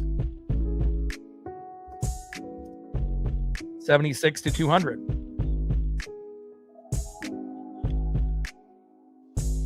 And I'll be honest, do I miss the drinking? Do I miss the fast food, in the early stages? Yeah. It was hard to change your life, but again, I was almost 300 pounds, I was like 280, 290, and now I'm, 195, 200. So, and again, if you would have told me years ago that I would be walking 5 miles a day, 7 days a week with my dog, I would say you're crazy. 1-0 pitch, hard hit ball there by Cole Young, and flies out to right by Leody Taveras, and that is 1 away. But again, if you would have told me a couple years ago, that I would be 100 pounds thinner and I would be exercising like a madman and I wouldn't be drinking and partying anymore and I wouldn't be eating fast food and I, would be that type of person, I would say you're a fucking liar. There's just no way. But sometimes you have to make these tough changes when you look yourself in the mirror. And if you're willing to make those changes and you stick with it, you can really come out on the other end, a better person. And I really feel that not only I feel, better about myself, but also I know that I'm giving all the love and attention to my dog, my pup. And again, when you can dedicate your life to something other than yourself, that you're doing a good thing in life. 1-0 pitch, hard hit ball there by Julio Rodriguez, and foul.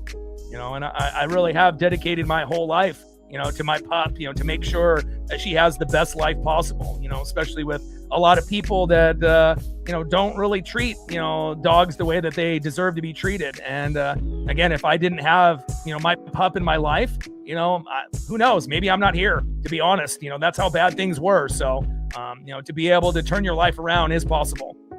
Little dribbler, right back to the pitcher, throw to first, and that is 2 away. And I know a lot of people, on streams and on social media will say certain things, but they don't mean it, or they make up stories. But I never will, fade from the truth. I'm always going to be real. 100% on things that are going on in my life, even if it's kind of tough to talk about. But, if it can help inspire someone that's going through a tough time, and you can relate, hopefully this will give you a little bit of motivation to, not give up and to keep going. First pitch to Josh Naylor is a ball, 1-0 count.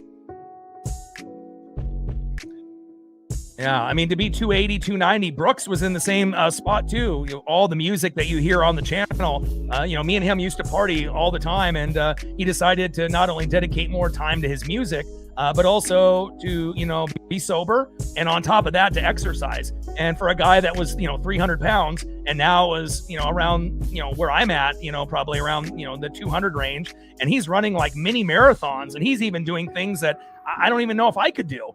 He's, taking his exercising to a whole nother level, running mini marathons and things of that nature. And I'm so proud of him.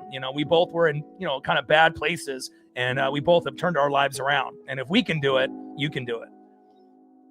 1-1 pitch, fouled off there by Naylor. And 1-2 pitch, little dribbler, throw back to Pete Alonso.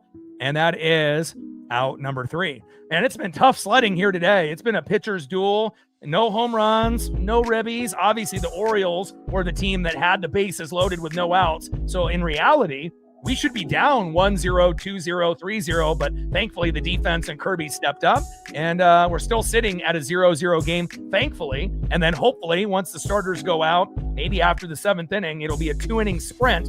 And who knows, maybe one single home run or one RBI might be, good enough to win this game. So hopefully that'll be us. All right, let's go to the bottom of the 6th and see who's up next here for the Orioles. Next up for the Orioles, 0 for 2 with 2 Ks, first baseman Pete Alonso.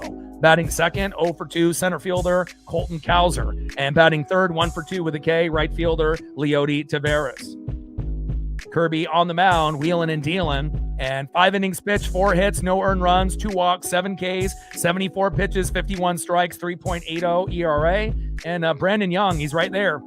6 innings pitched, 2 hits, no earned runs, 1 walk. He's only got 5 Ks, 73 pitches, 49 strikes, 3.09 ERA. So based off the pitch count for both, 73 for Young, 74 for Kirby. Kirby with 7 Ks, Young with 5. It's looking like they're both going to be pitching until the 7th or 8th inning. So who knows, how this game will turn out, but I do have the confidence that we can win this game.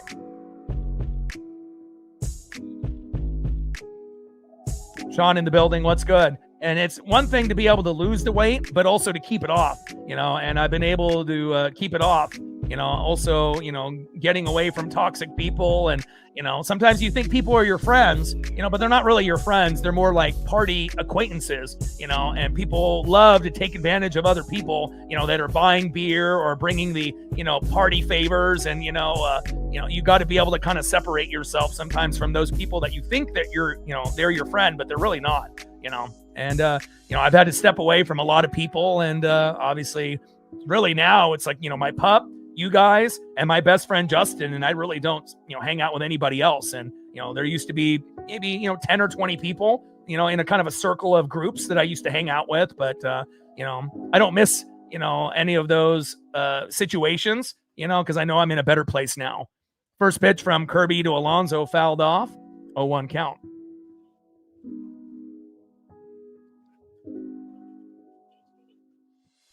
Yeah, regardless if he was trolling or not, I don't care. It definitely is something that needs to be said, because again, I know there's people that are watching right now all over the globe that are in depression mode or in anxiety mode. So, regardless if it was real or if it wasn't, it doesn't matter. That words need to be said. 0-1 pitch, high and inside. 1 ball and 1 strike from Kirby to Alonso. Life is precious.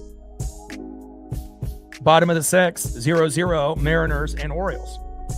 Standing with Ukraine in the building, what's good? 1-2 pitch, little dribbler towards third and foul. And you never know, who's going through, certain situations. Like, for example, yesterday on a walk with Paisley, I found a car key. I found money, I find, keys. And yesterday I found a car key, and I had an idea of whose it was as that ball is popped up there by Alonso and out of play.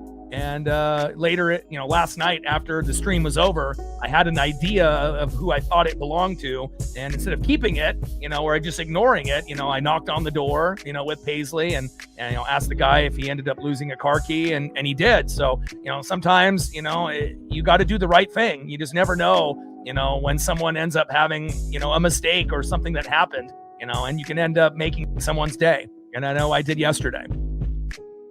It's good karma. 1-2 pitch. Popped up there by Alonso. Deep center field. Back, and gone. Julio can't get to it. And there it is. The first run of the game. And that is Pete Alonso solo dinger. 1-0 Orioles. And unfortunately, the Orioles end up scoring first. But hopefully we'll be able to answer back at some point. 402 feet there by Pete Alonso, bringing the electricity for the O's. And I guess, thankfully, it wasn't a 2-run jack or a 3-run bomb. Got to be positive. Next up, center fielder Colton Cowser.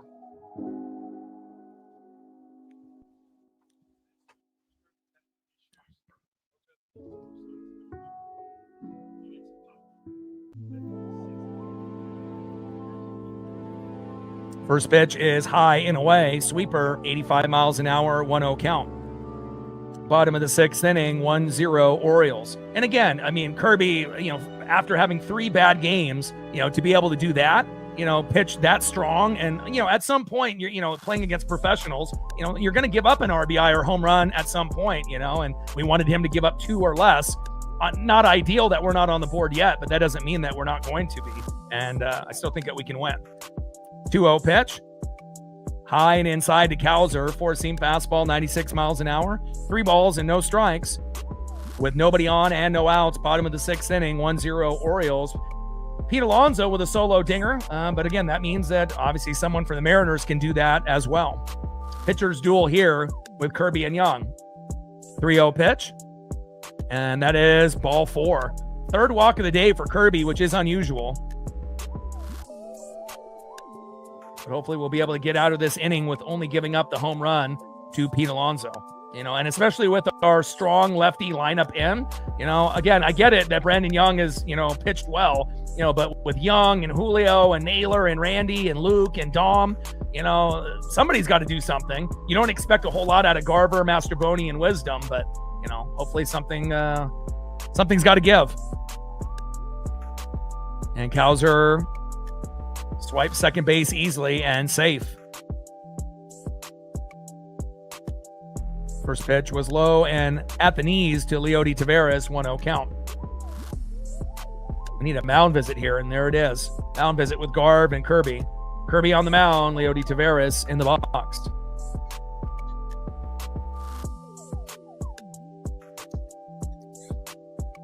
Trident's up. Let's go, M's.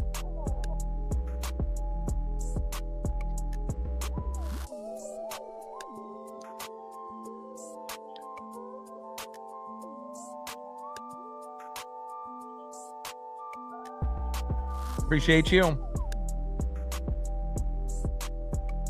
Yeah, I agree, Drew. Yeah, I didn't like the fact that they sent Bliss down for Mastroboni. I think that Bliss deserved to stay on the team, especially, with what he did in those first 2 games with the team. If he wasn't playing, we would have lost those games 100%. So, it's kind of like Logan Evans last year. He ends up pitching one of the best games, out of any Mariner pitcher. And then what do? They send him down the next day. So, sometimes, weird moves, done by the organization, but hopefully Bliss will get another chance to come up on the team. And honestly, there's probably a pretty good chance with all the fucking injuries that we've had this year.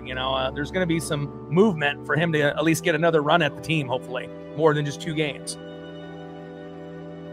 1-1 pitch. And a little blooper to center field, and it drops. Fuck. That's going to score a run. And Cowser's coming home. And that is 2-0 Orioles. Fuck.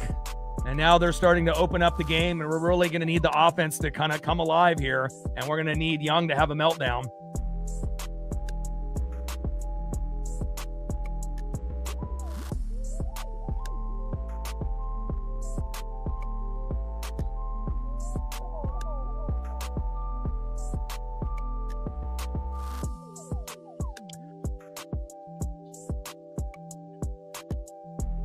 It's hilarious when you get people that don't watch the Mariners and they don't understand how good we are. We got the best record in MLB since May 25th.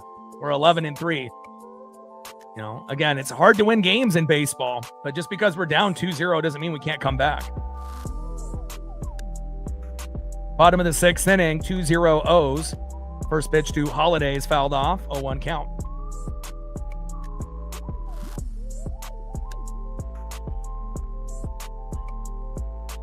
Oh, 1 pitch. Throw to third. Fuck, safe again. We ended up getting a good, throw from obviously Garver to second, but last couple throws, Garver has not been able to get these runners out. And runner is safe. Cowser at third, or Tavares stole third, excuse me.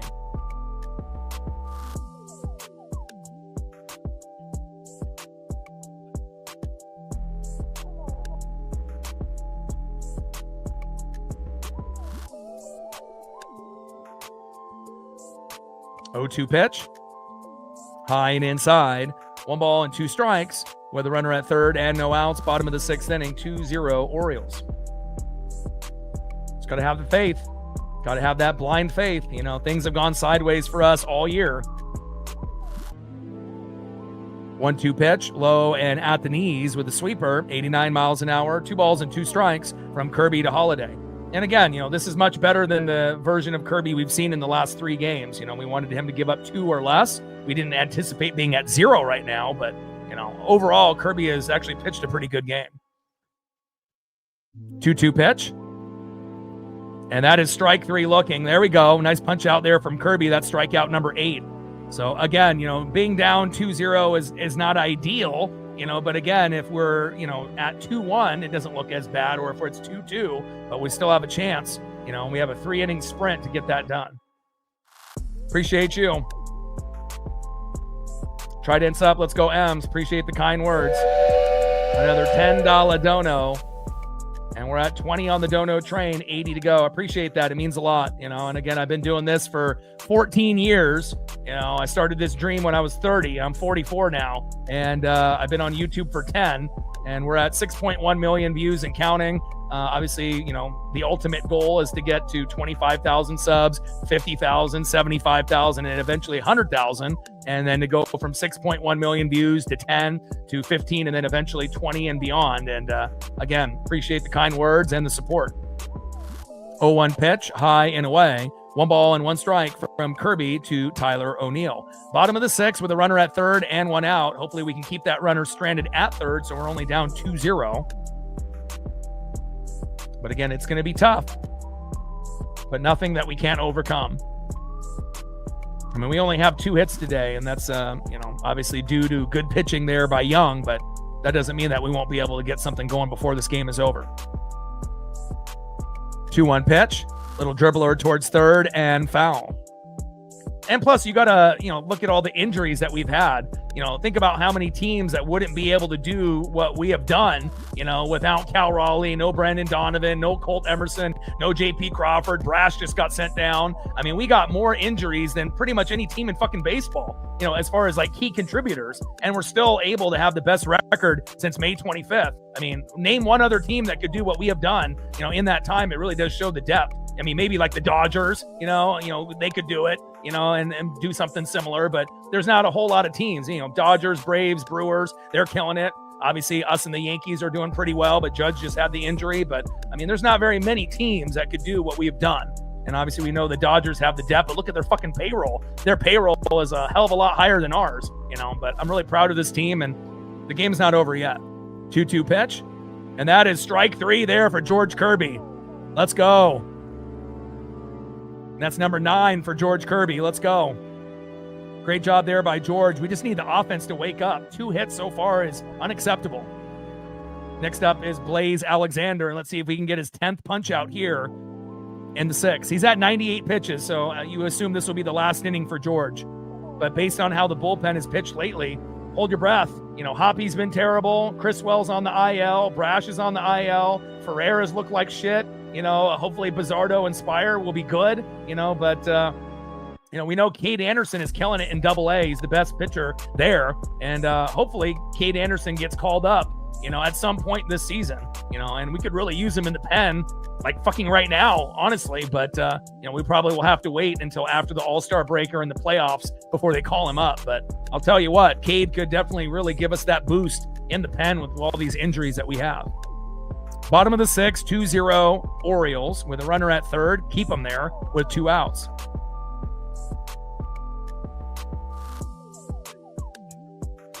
Yeah, but the thing is have you ever seen a Mariner team with this much talent, with this many injuries in the first half of the season? It's never happened. We've never been this beat up before with this type of talent. This is probably the most talented team that we've ever had besides the 2001 team, right? And this might actually be a deeper team than that team, player for player. But again, I've never seen a team with this many injuries, and I've been following this team for like fucking 40 years. So, but again, we still have an above 500 record, which is amazing. And, we're a resilient ball club, but we need to get healthy. And a hard hit ball to deep right field, and it's in between. Rayleigh and Julio ends up being a ground rule double. And now it's 3-0 Orioles. Really good calculated hard hit balls there by the O's. And that's unfortunate with Kirby giving up his 3rd run.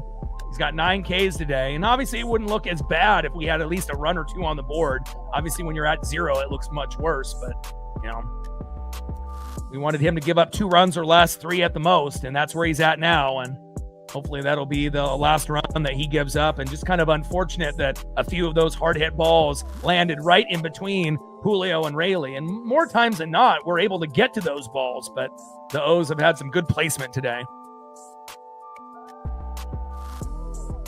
And it's hard to be able to beat a team no matter who you play 3 times in a row.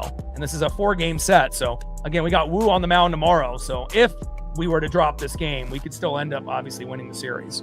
But I still think that we can come back. 0-1 pitch fouled off right down the middle. No balls and 2 strikes from Kirby to Huff. Usually the maximum amount of runs that the Mariners can come back from and still win the game is 5. It's around that 4 to 5 range. But anything above that, it's pretty much game over, for the most part. But if we get down by 4 or 5 at the most, we have proven that we can come back, from that. But anything above 5, usually that's kind of the tipping point.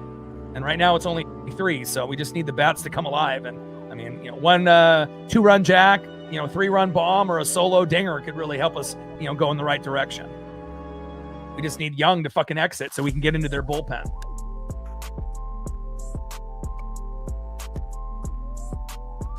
0-2 pitch. High and inside. 1 ball and 2 strikes from Kirby to Huff. Let's see if Kirby can end up, getting his 10th punch out here. And again, starting pitching has gotten better. Mooney has gotten better, but now the bullpen is injured. It's go figure. It's either one thing or another. As soon as we fix one problem, then we get another problem. And that's how it's been all year for us. 1-2 pitch, big swing and a miss, and the 10th punch out for George Kirby. And yeah, I know we're down 3-0, but this is the best start that Kirby's had in his last 4. It's just unfortunate that we don't have any runs on the board. And hopefully we'll be able to get it going now. Now we have a 3-inning sprint. We got to try to get a run in the 7th, a run in the 8th, and a run in the 9th, and hope we don't give up any more. Got to have that blind faith. All right, let's go to the top 7th. It's time to lock and load and get on the board. We got to try to get at least a run here in the top of the 7th. Leading off for the Mariners in the 4-hole, a hero last night. Left fielder 0 for 2, Randy Arozarena. We could really use a homer by Randy or a base knock. Batting second, 0 for 2, right fielder Luke Rayleigh. Maybe drop the bunt down. I mean, small ball is king. And batting third, 1 for 2, one of the hottest hitters for the Mariners recently in the 6-hole, DHing Dominic Canzone. Trident's up. Let's go, M's. Just got to chip away. 10th K for George Kirby, 104 pitches with 10 Ks. And again, to be down 3-0 with 10 Ks is, not common, but again, it happens. It wouldn't be as bad if we actually had at least a run or 2 on the board, but, we got 3 innings to do it. All right, we gained another sub on the board. Appreciate you. 30 subs to go to 24,300. We're at 20 on the Dono train, 80 to go. And we got 3 innings to score 3 runs. We can do it. Hell, we could get 3 runs in 1 single inning. We've done it before, and we're at 141 likes.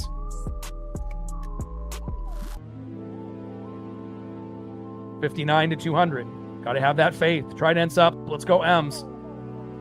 And I did. 10 Ks for George Kirby.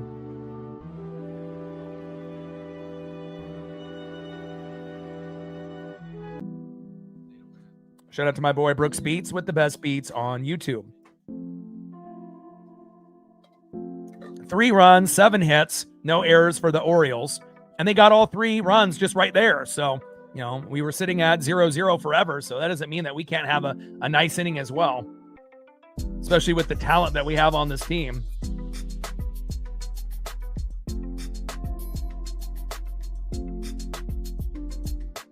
You know, we're the most home run dependent team in baseball. It's about time that we get one here.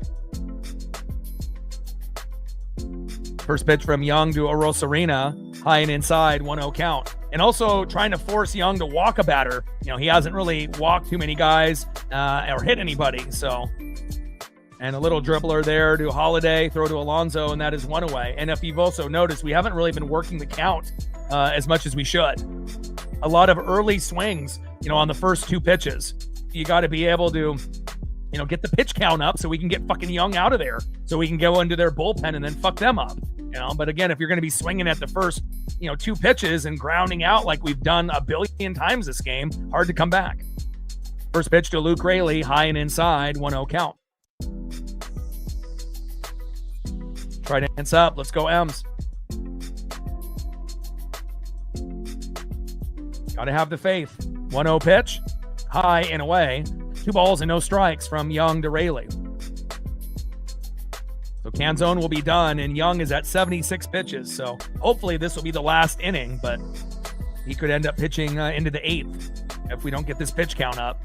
2-0 pitch, low and away. Take the walk if it's there, and if the swing is available right down the middle, you know, go for the moon. You know, 3-0, could be 3-1 here in just a moment. 3 balls and no strikes from Young to Raley. Come on, Luke. 3-0 pitch. There we go. What a disciplined at-bat by Luke Raley. And there you go. A walk from Young. And maybe this will be the start of our rally that we've been desperately wanting. Nice job there by Luke Raley on not swinging. And here we go. Next up, one of the hottest hitters for the Mariners, the Italian stallion, Dominic Canzone. And with 1 swing, we're right back in the game, 3-2. Let's go, Dom.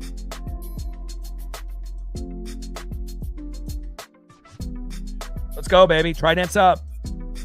First pitch, low and inside at the knees as it goes into the dirt. 1-0 count. Looks like Young is starting to have a meltdown. About damn time. He's been very good today. Every pitch matters, you know. And again, you know, some guys are going to be more disciplined than others. But it's starting to look like he's losing his control here in the 7th inning. Finally. About damn time. 1-0 pitch. Shouldn't have swung at that, Dom. Fucking A, that would have been a 2-0 count there. And he's shaking his head in disbelief. Shouldn't have swung there. If he just would have been disciplined, that would have been a 2-0 count. 1 ball and 1 strike from Young to Canzone, even though on the screen it shows 2-0. I didn't know you can end up getting a 2-0 count off a swing. 1-1 pitch. Big swing and a miss, high and away. 2 balls and 1 strike. Or 1 ball and 2 strikes to Dominic Canzone. Count is wrong on the TV screen. It's not 2-1, it's 1-2. Come on, Mariners TV, fix your fucking stats. 1-2 pitch, popped up. And that is out. And that is 2 away. Slide out to center to Colton Cowser.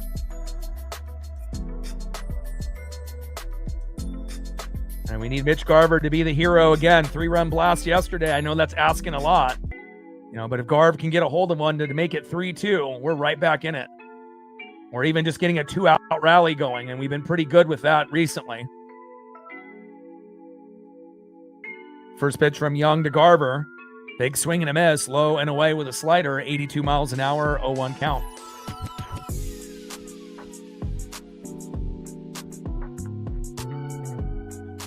Come on, Garv. We needed some of that Soto mojo, that Mariner magic. 0-1 pitch, low and at the knees. Good discipline there by Garver. 1 ball and 1 strike from Young to Garver. We just need Young to get the hell out of there.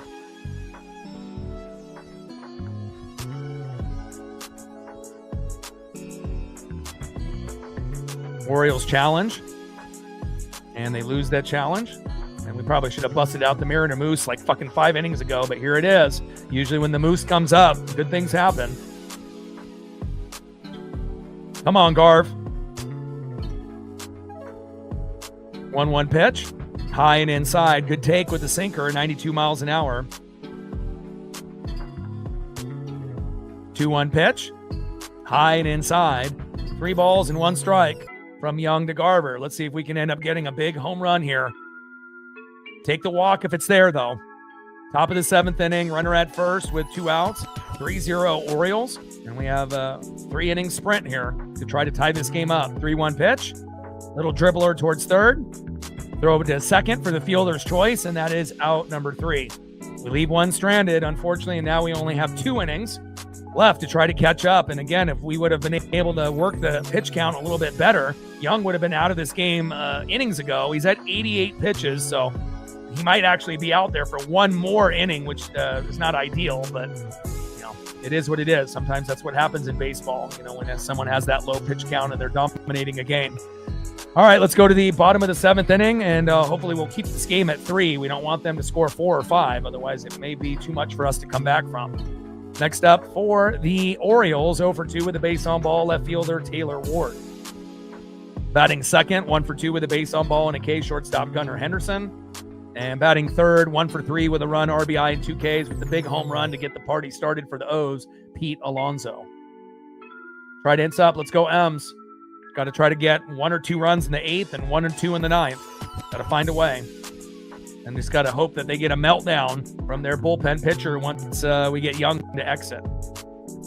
30 subs to go to 24,300. Hit 6.1 million views on the channel a few days ago. Shout out to the fans. We're at 20 on the Dono train, 80 to go. And we're at 149 likes, 51 to 200.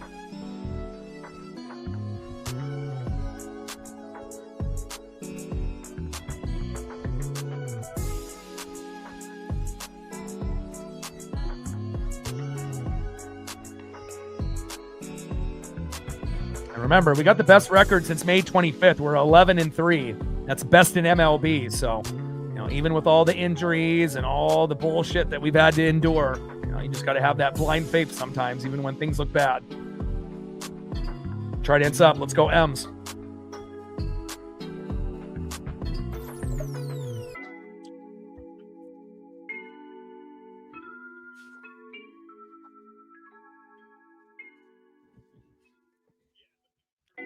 Yeah, and it shows you love. Sometimes even with our strong lefty lineup, sometimes we can't hit. And that's not necessarily on just the hitters. It's, who we're going against pitching-wise. I mean, this guy isn't a fucking scrub, Young. I mean, he's 4-1. He's like their best pitcher. 3.47 ERA, and even though he's not a lefty, sometimes this happens. Sometimes the B unit, the righty bats, end up winning the game yesterday with the lower, talent level with like Garver and obviously Ref Snyder and company and Robles, and and sometimes the top lineup ends up not getting it done. But we still got 2 innings to come back, and we got Domingo Gonzalez now in the game. Obviously, he just got called up from AAA. And obviously, Brash went to the IL. But again, I'd rather have a healthy Brash than an injured Brash go out there and look terrible like he did the last couple starts. 0-1 pitch in there for a ball to Ward. 1 ball and 1 strike from Gonzalez to Ward.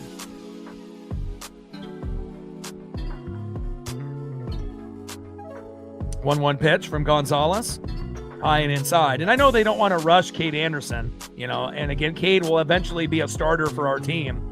But they'll start him off in the pen, whether it be after the All-Star break, in summertime, or in the playoffs. But I'll tell you what, he's the most dominant pitcher in Double-A. And again, obviously, Double-A is different than Triple-A. Triple-A is different from the big leagues. But, I really, truly believe once Cade gets called up, to this roster, and once he's in the starting 5, he's going to end up being one of our best in the starting 5, and not just because he's a lefty. I mean, he's got electric stuff.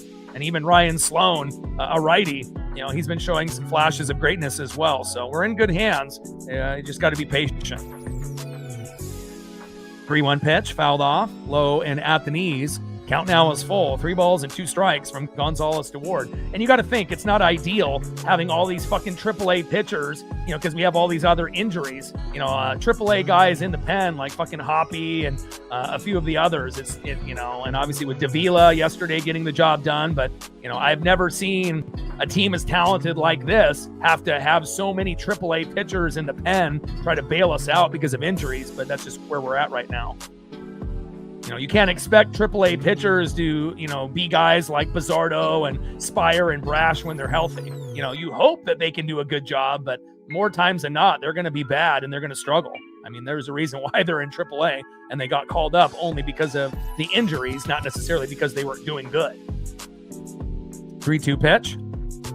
And that's low and at the knees, and Gonzalez walks Taylor Ward.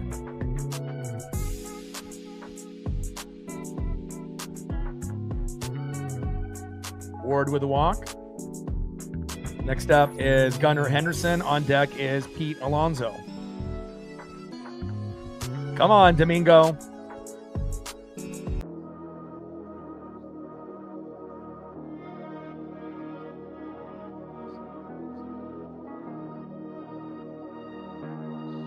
Bottom of the 7th inning, runner at first with no outs, 3-0 Orioles. Domingo Gonzalez got called up today. Brash is on the 15-day IL, which is not ideal because normally Brash is our number one, but recently he's been bad, in his last couple, starts to help the team try to win. And so I didn't know if he was hurt or not, but I guess we now know he was, and hopefully he'll be better when he comes back. But that definitely means that, Ferrer and Spire and Bizzardo really have to step it up on a whole nother level. 1-1 pitch, hard hit ball, deep right field, back. Oh, what a catch! Luke Raley. And double play. Ooh. Naylor almost got the tag.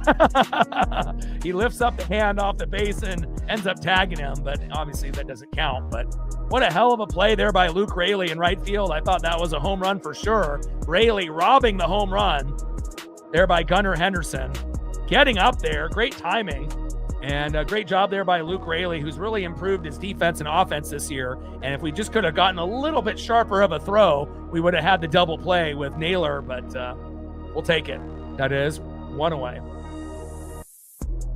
Great job by Luke Raley. Still playing out there even though we're down 3-0. Good job, Luke. First pitch from Domingo Gonzalez to Pete Alonso in there for a strike with a slider, 0-1 count.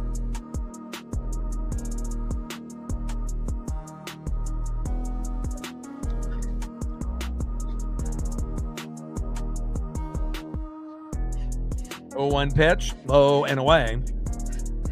1 ball and 1 strike from Gonzalez to Alonso. Bottom of the 7th inning, runner at first with 1 out, 3-0 Baltimore. We already won the first 2 games in the series, but we easily could have lost the first 2 games in the series. We definitely got some big defense and big offense late in the matchup to win. And, hopefully we'll still be able to find a way to come back in this game when we got Brian Wu on the mound tomorrow. At 4 o'clock Pacific. So still can win the series. Still the hottest team in baseball since May 25th, but, definitely isn't, what we like being down fucking 3-0, especially when the game was 0-0 until that 6th inning. And Kirby had fucking 10 Ks, like when's the last time you seen a guy give up 3 runs and he had 10 Ks? It's like very uncommon, but, I guess it is what it is. 2-1 pitch and a little blooper in front of Luke Raley. And now you got runners at first and second with 1 out. Domingo Gonzalez, AAA, pitcher from the Tacoma Rainiers, getting roughed up here a little bit. And we just got to hope that we can get a double play to get out of this inning so that way we're only down 3-0. Because if it gets to 4 or 5, probably going to be too much for us to come back from, especially when we don't know who's coming in after. It's not like they're going to be bringing in their best guys if we're down, so...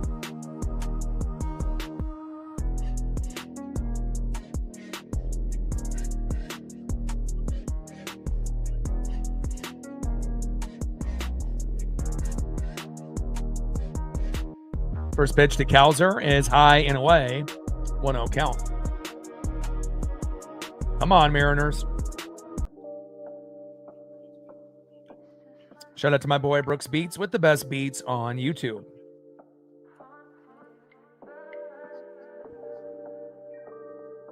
1-0 pitch. High and away. 2 balls and no strikes from Gonzalez to Cowser. But we'll definitely be buyers at the deadline, and it wouldn't hurt, grabbing a couple of bullpen guys, at the deadline, or getting starters from other teams and moving them into the pen. But we definitely need help. It's the weakest link on the team right now, the bullpen. Everything else is starting to come into full gear. The starting pitching staff looks good now. Mooney is starting to get slowly back on track. He's not there yet, but at least he ended up not blowing that last save. Still has a ways to go, but at least he didn't blow that last save, so that's at least something positive. A lot of injuries to a lot of key players, in the starting 9. Just got to be able to, tread water and stay afloat. And if we're really being honest, it could be a hell of a lot worse for the Mariners right now. I mean, we could literally be 10 or 12 games below 500. So to be 4 games up is pretty miraculous, if we're actually being honest. Popped up there to Young, and that is 2 away. Down goes Cowser. Next up is Leody Taveras. Taveras in the box, and Domingo Gonzalez, fresh from AAA today, on the mound.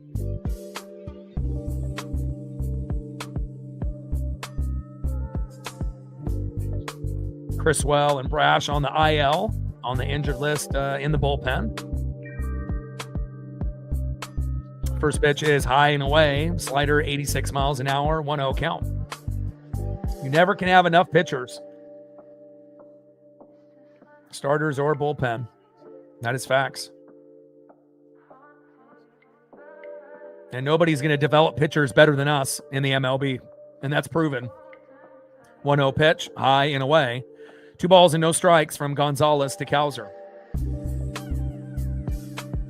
Come on, Ems. Got to try to be able to get a double play here. Come on, Domingo. I know you're a AAA pitcher, but suck it up. 2-0 pitch. High and away.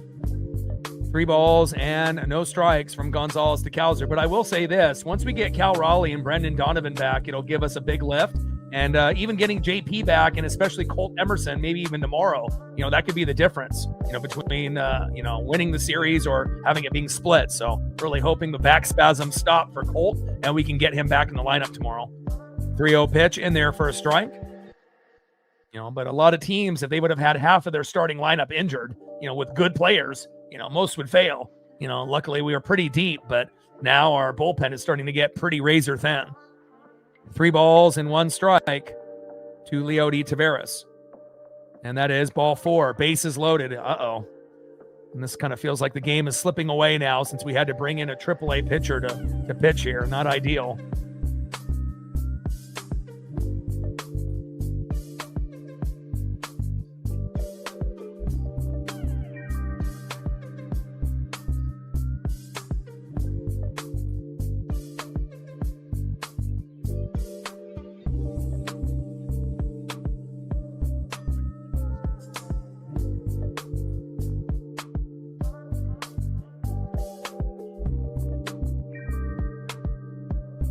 First pitch to Holiday is 1-0 count.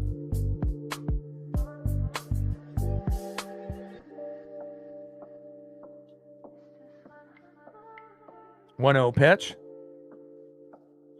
And a strike there to Holiday.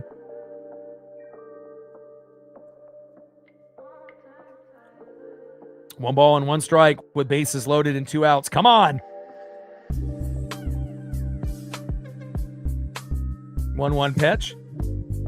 And a hard hit ball into deep right field. Back. Gone! Grand salami for Jackson Holiday. 7-0 Mariners, and now the game is over. Fuck. But that's what happens. It's not like they were going to bring in anybody else, and that's the first time that we've gotten our ass kicked in a long time. This has not happened to us, way prior to May 25th. We had the best record, in MLB since May 25th, 11-3, but it looks like we're going to go to 11-4. Because again, I want to have faith, but again, when you have a AAA pitcher, on the mound, sometimes you just got to call a spade. And, Kirby had 10 Ks, but gave up 3 runs. Then you bring in a AAA pitcher that just got called up this morning. and obviously it shows, well, we had a good run. We still can end up winning the series with Brian Wu on the mound tomorrow, and hopefully Colt Emerson will come back and give us the jolt in the arm that we need. And normally I'm not going to say game over in the 7th inning very often, but being down 7-0 with a AAA pitcher on board, I think it's fair to say that's a realistic take. Now, I hope that we can score at least a run, so we don't get skunked with a 0, but, we'll see.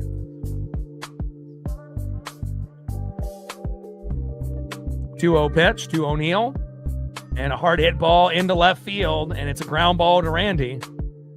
And again, it's not like they're going to bring in, Spire or Bizzardo or, and obviously Ferrer got roughed up yesterday, so they're just going to stick it out. But again, if you stick it out here with Domingo Gonzalez, what's the score going to be before this game is over? It's going to be, 15-0? I mean, this is getting a little ridiculous now. Panthers fan in the building. What's good? Good series with the Hurricanes and the Golden Knights. They're from Vegas. Could go either way for the Stanley Cup. I mean, if we could actually have gotten some fucking run support today with Kirby and his 10 Ks, we could have won this game, because obviously if we ended up scoring runs, we wouldn't have brought in Domingo Gonzalez, and, maybe we could have won this game 4-3 or something of that nature, but, the bats in our strong left lineup let us down, and again, it's going to happen. It's not always going to be the strong lefty bats that are going to win us a game, more times than not, when Luke Rayleigh and Canzone play, we win. But, they weren't in the lineup yesterday, starting off the game. And, we had a few unexpected heroes like Mitch Garver, that stepped up. Rob Refsnyder and Victor Robles. So, error on Garver. And we're going to challenge.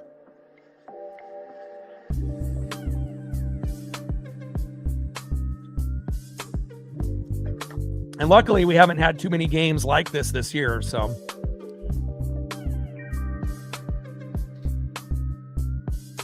Alexander reached first base on catcher's interference, but we'll see what they decide to call here.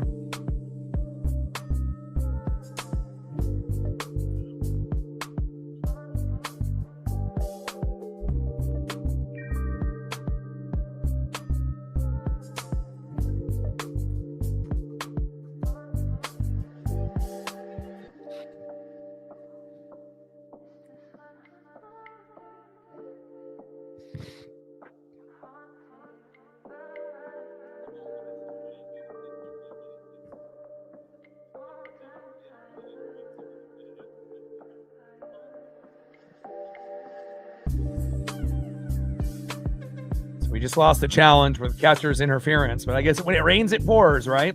When we have the momentum in our favor, everything goes our way, or we find a way. But obviously today, Kirby had 10 Ks, but had a little bit of a meltdown there and gave up 3 runs. And then we bring in a guy that just got called up in AAA. And what does he do? Gives up a grand salami. So thankfully, this type of outcome isn't going to happen to us very often, but it is today.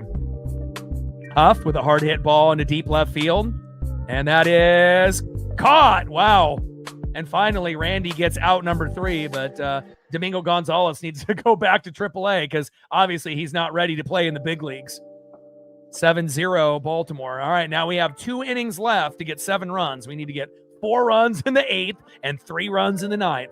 4 runs in the 8th, 4 runs in the 9th to win the game. And obviously at this point, hell, we might not even get 1 run, but hopefully we can at least get 1 or 2 so that way we don't get skunked at 0 because at this pace, they may end up hitting double digits and getting 10 runs or more depending on who's pitching, especially if they bring in Hoppy, and we know that he's not very good either. All right, let's see who's up next. 0 for 2 with a K, making his debut after being on the 60-day injured list. Second baseman, Miles Mastrobuoni. Bring back Ryan Bliss. Batting second, 0 for 2 with 2 Ks. Third baseman, Patrick Wisdom. And batting third, 1 for 3, shortstop, Cole Clutch Young. Trident's up. Let's go, M's. Now we just have to play for pride. And hopefully any kind of momentum we can get now will carry over into tomorrow's game with Brian Wu on the mound. Let's go. Trident's up. Let's go, M's.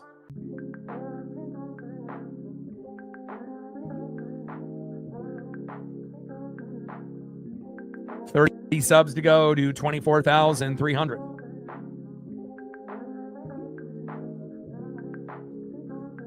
We're at 20 on the dono train, 80 to go. And let's see where we're at on the likes. We're at 155, 45 to 200.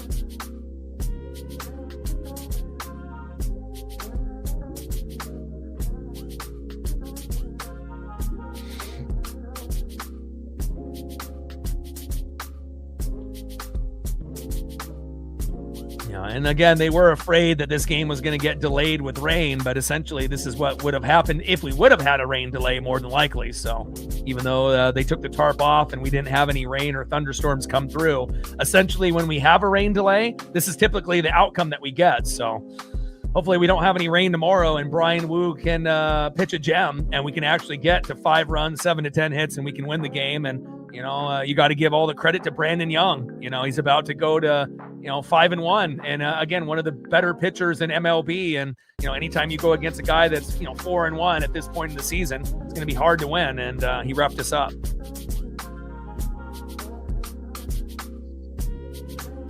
Now Wolfram is coming in.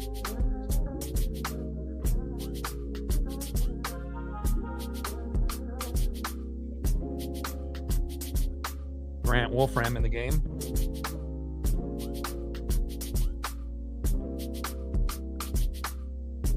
One-0 pitch. Fouls went off right down the middle.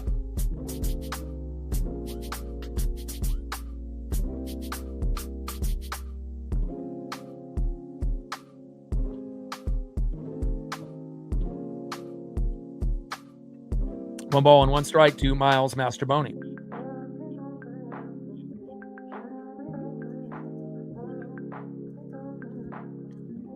1-1 pitch, a little slow dribbler up the middle. And Miles Masterboni with a hit. Nice job, Miles. First game with the team, and he gets a hit.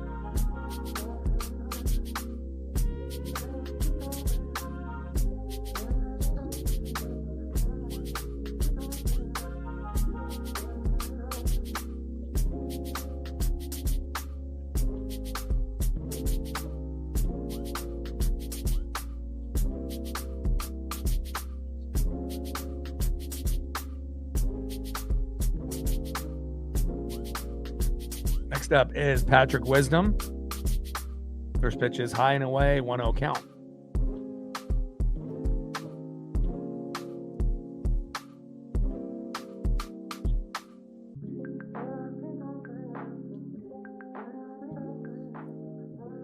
One-0 pitch, big swing and a miss. One ball and one strike from Wolfram to Wisdom. Yeah, and not having access to Carlos Vargas, definitely could be something that could have helped us, even though he did have quite a few meltdowns for us last year. But obviously can throw that high heat, just, has control issues. And hopefully we'll get Vargas back with the team at some point. Hasn't played all year. 1-1 pitch, fouled off behind the plate there by Wisdom. One ball and two strikes from Grant Wolfram on the mound. Patrick Wisdom in the box.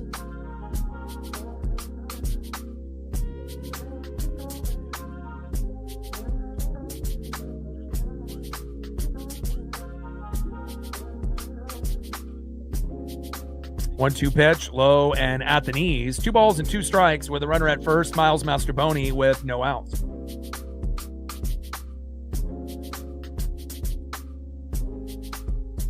Yeah, but not every game that Kirby has lost is his fault. Obviously we didn't get any run support today. He had 10 Ks today. So obviously the previous 3 starts to this one, he was bad, but hopefully he'll get back on track. 2-2 pitch. High and inside. Count now is full. 3 balls and 2 strikes from Wolfram to Wisdom. But with all that being said, still we have the best record in MLB since May 25th. And, just got to be able to try to get back on track. We were 11-3, since May 25th. We're about to drop to 11-4, but that's still fantastic.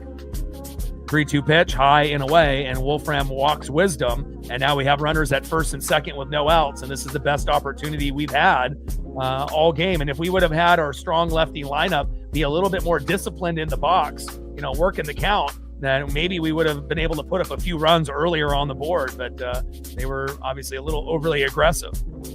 Next up is Cole Clutch Young. Let's see if Cole can get him on the board, and let's see if we can score 1, 2, 3 runs before this one's over. Let's play some for fucking pride, right?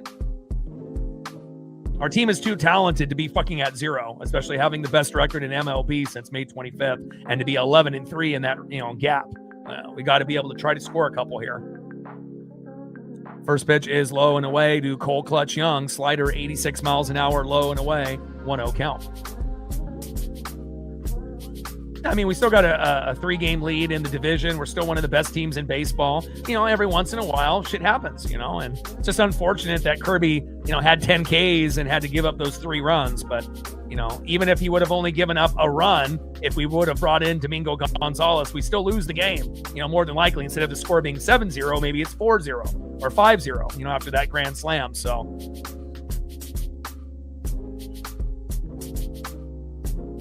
2 balls and no strikes from Grant Wolfram to Cole Clutch Young. Can't win them all, even though we want to.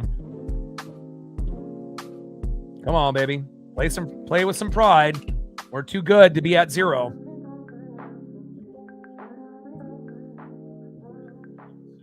Hits with runners in scoring position. Young is number 1. Orosarena number 2. Naylor number 3. They don't call him Cole Clutch Young for nothing. Well, at least that's what I call him. And I think that's starting to catch on. 2-0 pitch and another ball, low and away. 3 balls and no strikes from Wolfram to Young. 3-0 pitch. In there for a strike, high and away. 3 balls and 1 strike from Grant Wolfram to Cole Clutch Young. Come on, Cole. Wolfram on the mound, Young in the box. Come on, Cole. 3-1 pitch, takes another strike, looking right down the middle. Count now is full. 3 balls and 2 strikes with runners at first and second and no outs. Top of the 8th inning, 7-0 O's. Come on, Mariners. Dig deep, fight. 3-2 pitch. Little dribbler towards first base. Run! And runners advance to second and third, and that is 1 away. Next up, it's J-Rod, Julio Rodriguez. Let's see if we can get an RBI or a home run out of Julio. On deck is Naylor. And it feels like with this pitcher on the mound, this will be the inning that we finally score, and then hopefully we'll be able to score in the 9th as well. Let's go, J-Rod. Bring him home, baby. I mean, we're not going to win the game, but, I mean, it's still possible that we could score 3 or 4 runs, especially if we end up having a good inning here. And that momentum will carry over until tomorrow with Brian Wu. First pitch is high and away, 1-0 count. Too bad we couldn't get Wolfram in the game earlier. 1-0 pitch. And a dribbler up the middle by Julio. Throw to first. Runner scores. And we're not at 0 anymore. Woo! We're at 1. Let's go.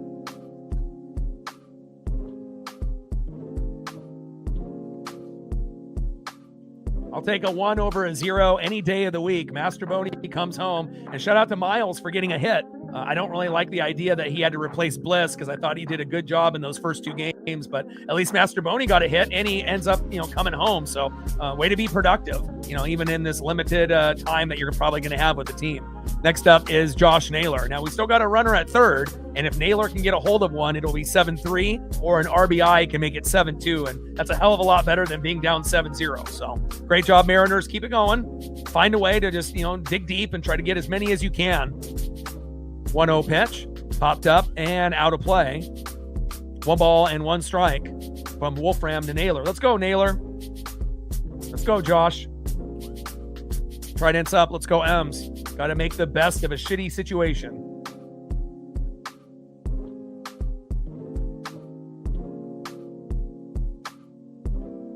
1-1 pitch, hard hit ball, deep right field, back, gone! Oh, did it go off the top of the wall? Are they going to count that a homer or no? And he goes back to first and safe. I thought that was gone for sure. Oh, no home run, only a single, but I mean, based on the placement, I thought that was gone for sure. I mean, in other ballparks, that would have been gone. But Naylor ends up getting a single, even though it should have been probably a home run. But the runner comes home from third, and now it's 7-2 O's. Would have been better if it was 7-3 with that homer, but apparently that wall is a little bit higher than anticipated. All right, Wolfram is done, giving up 2 runs. So even though it wasn't a home run, we'll still take a second run on the board. 7-2, even though it's, not ideal, it's a lot better than 7-0. There we go.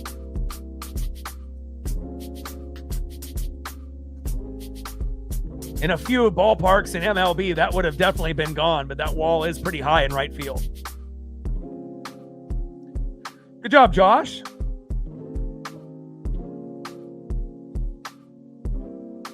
Next up is Randy Arozarena. And if Randy can get a hold of one and hit a home run, it'll be 7-4. They're going to make another pitching change here. Keep Wolfram in there. Yenier Cano is coming in.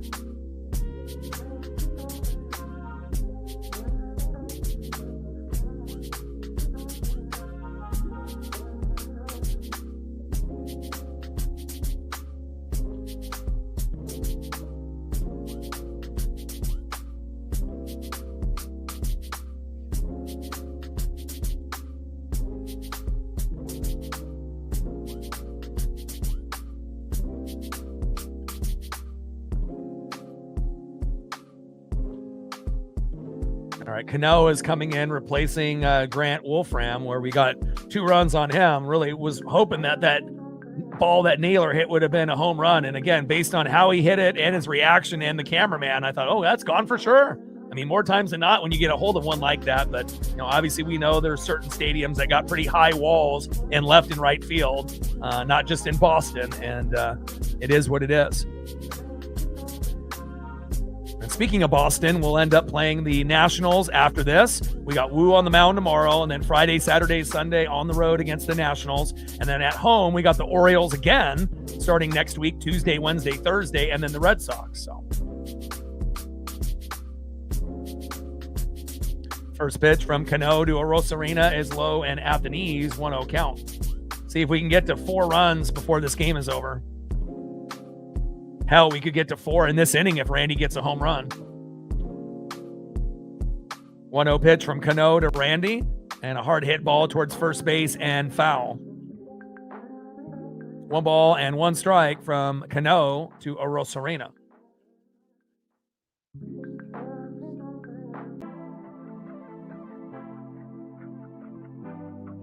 Trident's up. Let's go, M's. Just got to make the best of a bad situation.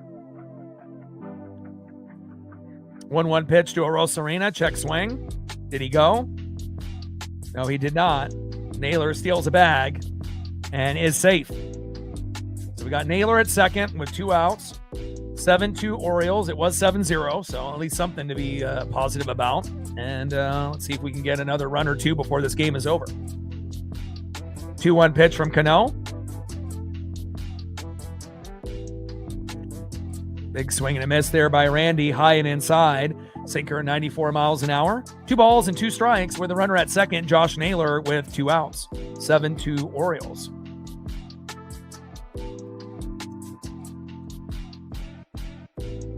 Two-two pitch, big swing and a miss. Down goes Randy, and that is out number 3.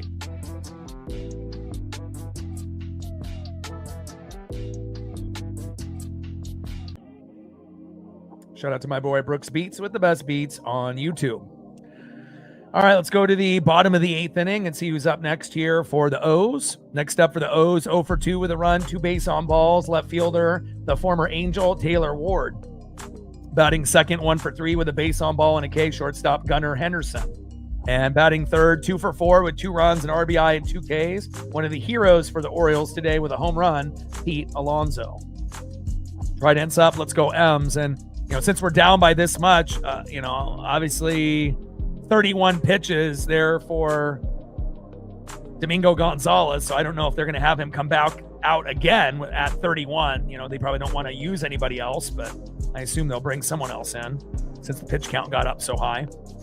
But who knows? Maybe they'll keep him out there, not wanting to waste anybody for tomorrow.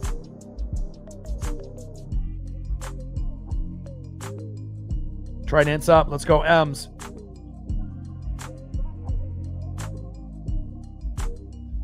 $30 subs to go to 24,300. We're at 20 on the dono train. 80 to go. Let's see where we're at on the likes.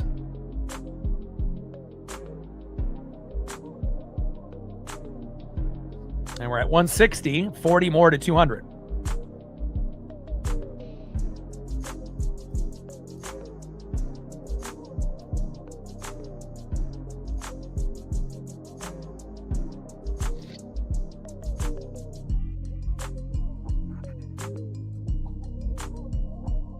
Well, we had a lot more people in here. We had 200 plus, 250 plus in the room. But once we were down 7-0, then obviously some people left. So understandably.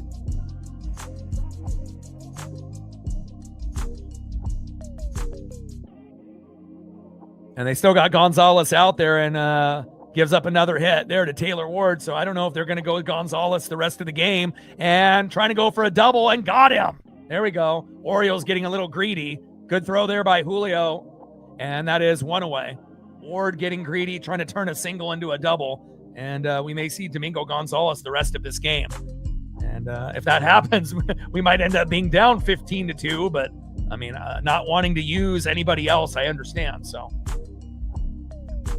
yeah, but some people can't, stick it out, Some people are going to be fair weather. Some are bandwagon. Some are occasional watchers. Not everyone is going to be a fanatic, that watches every pitch of every game like myself. So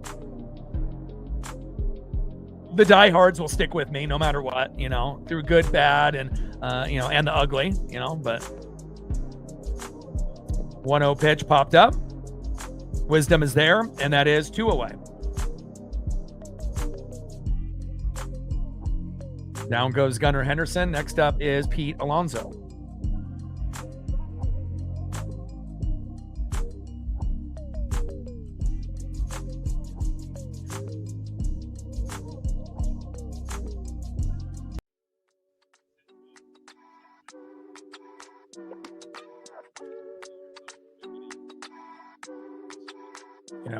Like for me, I'm going to watch every game beginning to end, no matter even if we're down, 20-0. I still watch, to try to find the positives in everything. But, if there's people at home, that aren't doing this full time for a job like myself, and the team gets down 7-0, there are going to be people that turn the game off or go run errands or do other things. I get it, but, every fan is built a little bit differently. So 1-0 pitch, low and at the knees, 2 balls and no strikes from Domingo Gonzalez to Pete Alonso.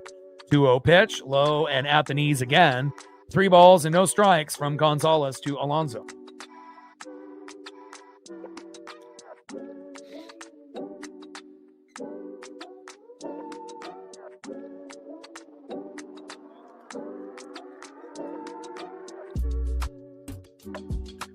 Me living in Oregon here, if Oregon got a professional baseball team, I still would be a Mariner fan. I wouldn't switch. Again, I've already invested 40 years of my life with this team, and it would be awesome. Like if the A's were the team that would have, came to Oregon instead of Vegas, it would be cool. I probably would go to some games, but I wouldn't change my allegiance.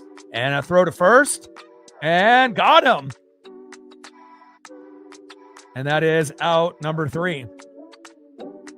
Little mini collision there with Alonso, and nice throw by Cole Young getting that last out on the run and just getting the out as Alonso runs into Naylor there for out number 3. Yeah, but my loyalty is true to the blue. I would not switch, even if a team came to my home state. I got too much invested. All right, let's go to the top of the 9th inning and see if we can get one more run before the game is over. I don't think that's asking too much, but it might be tough. Next up, 0 for 2 with the base on ball, right fielder Luke Raley. Batting second, 1 for 3, DHing the Italian stallion, Dominic Canzone. And batting third, 0 for 2 with a base on ball and a K, catcher Mitch Garver. See if we can get one more rally going, or at least one more home run before the game is over. Wouldn't matter if it was a National League team or American League team, we'll when you end up meeting Ken Griffey Jr. when you're 7 years old, and I've been a fan of this team for almost 40 years, is it a team that I would root for to do well in my, the hometown state? Of course, but again, it's not like I would be buying the gear, and whatnot. Like if I would go to a game and let's say they were the Portland Athletics, I wouldn't be buying the jerseys. I'd be wearing my Mariner gear at the game. That's just how it would go. I would be rooting for them to do well, whether they're American League or National League, because they're in Oregon since I live here. But there's no circumstance that I would ever switch or buy the gear. That's how loyal I am. So true to the blue, baby. Trident's up. It's Mariners all day, every day. All right, let's go to the top of the 9th inning and see if we can pull out one last moment of a little bit of rhythm, a little bit of a rally, if we can do it. See if Luke Raley can get a hold of one here.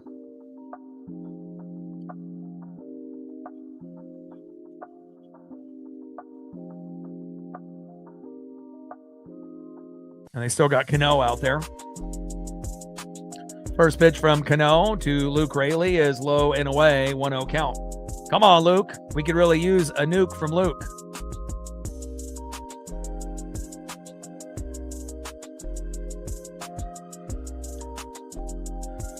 One-0 pitch, little dribbler.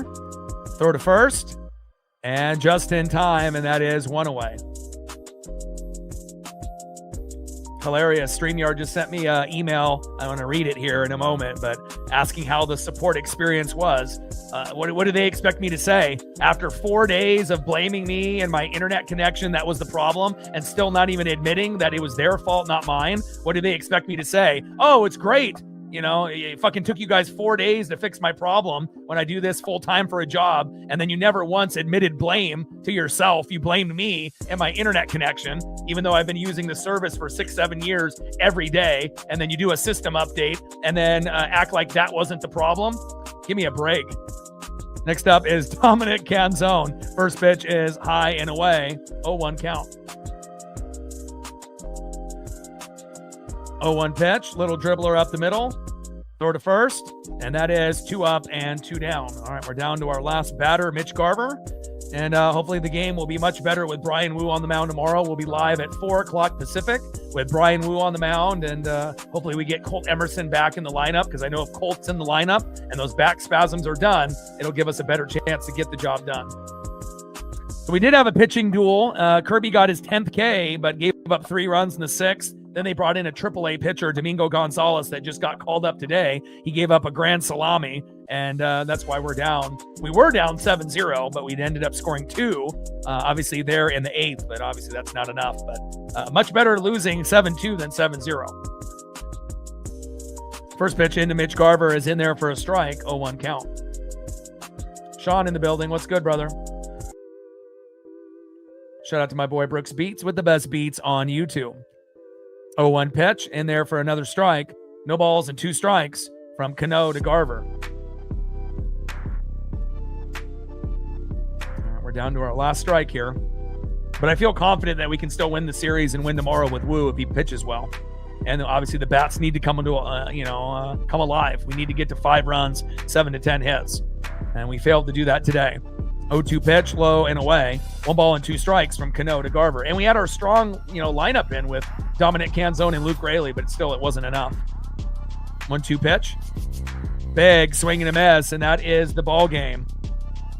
And again, we have the best record in MLB coming into the game with a 11-3 record since May 25th, but we just didn't have enough here today. So final score, Mariners losing by 5 runs, Orioles 7, Mariners 2.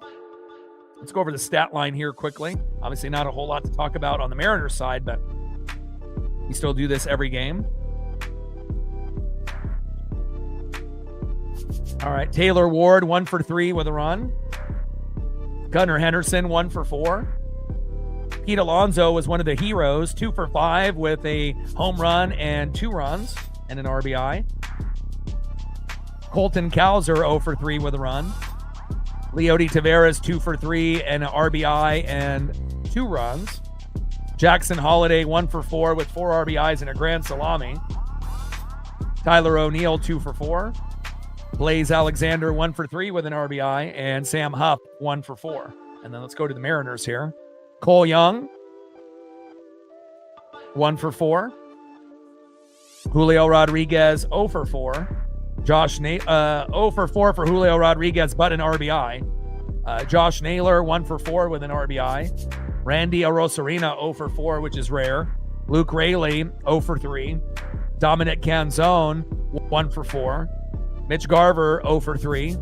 Miles Mastroboni playing in his first game for the Mariners this season, 1 for 3 with a run.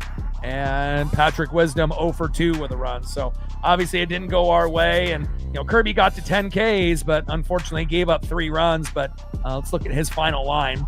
6 innings pitched, 7 hits, 3 earned runs, 3 walks, 10 Ks, 104 pitches, 69 strikes, 4.07 ERA. And this is the best game Kirby has had in his last 4 starts. But unfortunately, the bats did not come here today. But hopefully they'll be alive tomorrow and we'll be able to get the victory and win the series. So final score, Orioles 7, Mariners 2. And remember, we'll be live tomorrow at 4 o'clock Pacific with Brian Wu on the mound. Appreciate all the love and support on the channel. Final score, Orioles 7, Mariners 2. And I got one question for you. Who talk sports like us? Your boy Ryan, Northwest Sports Fanatics. Tridents up and go Mariners.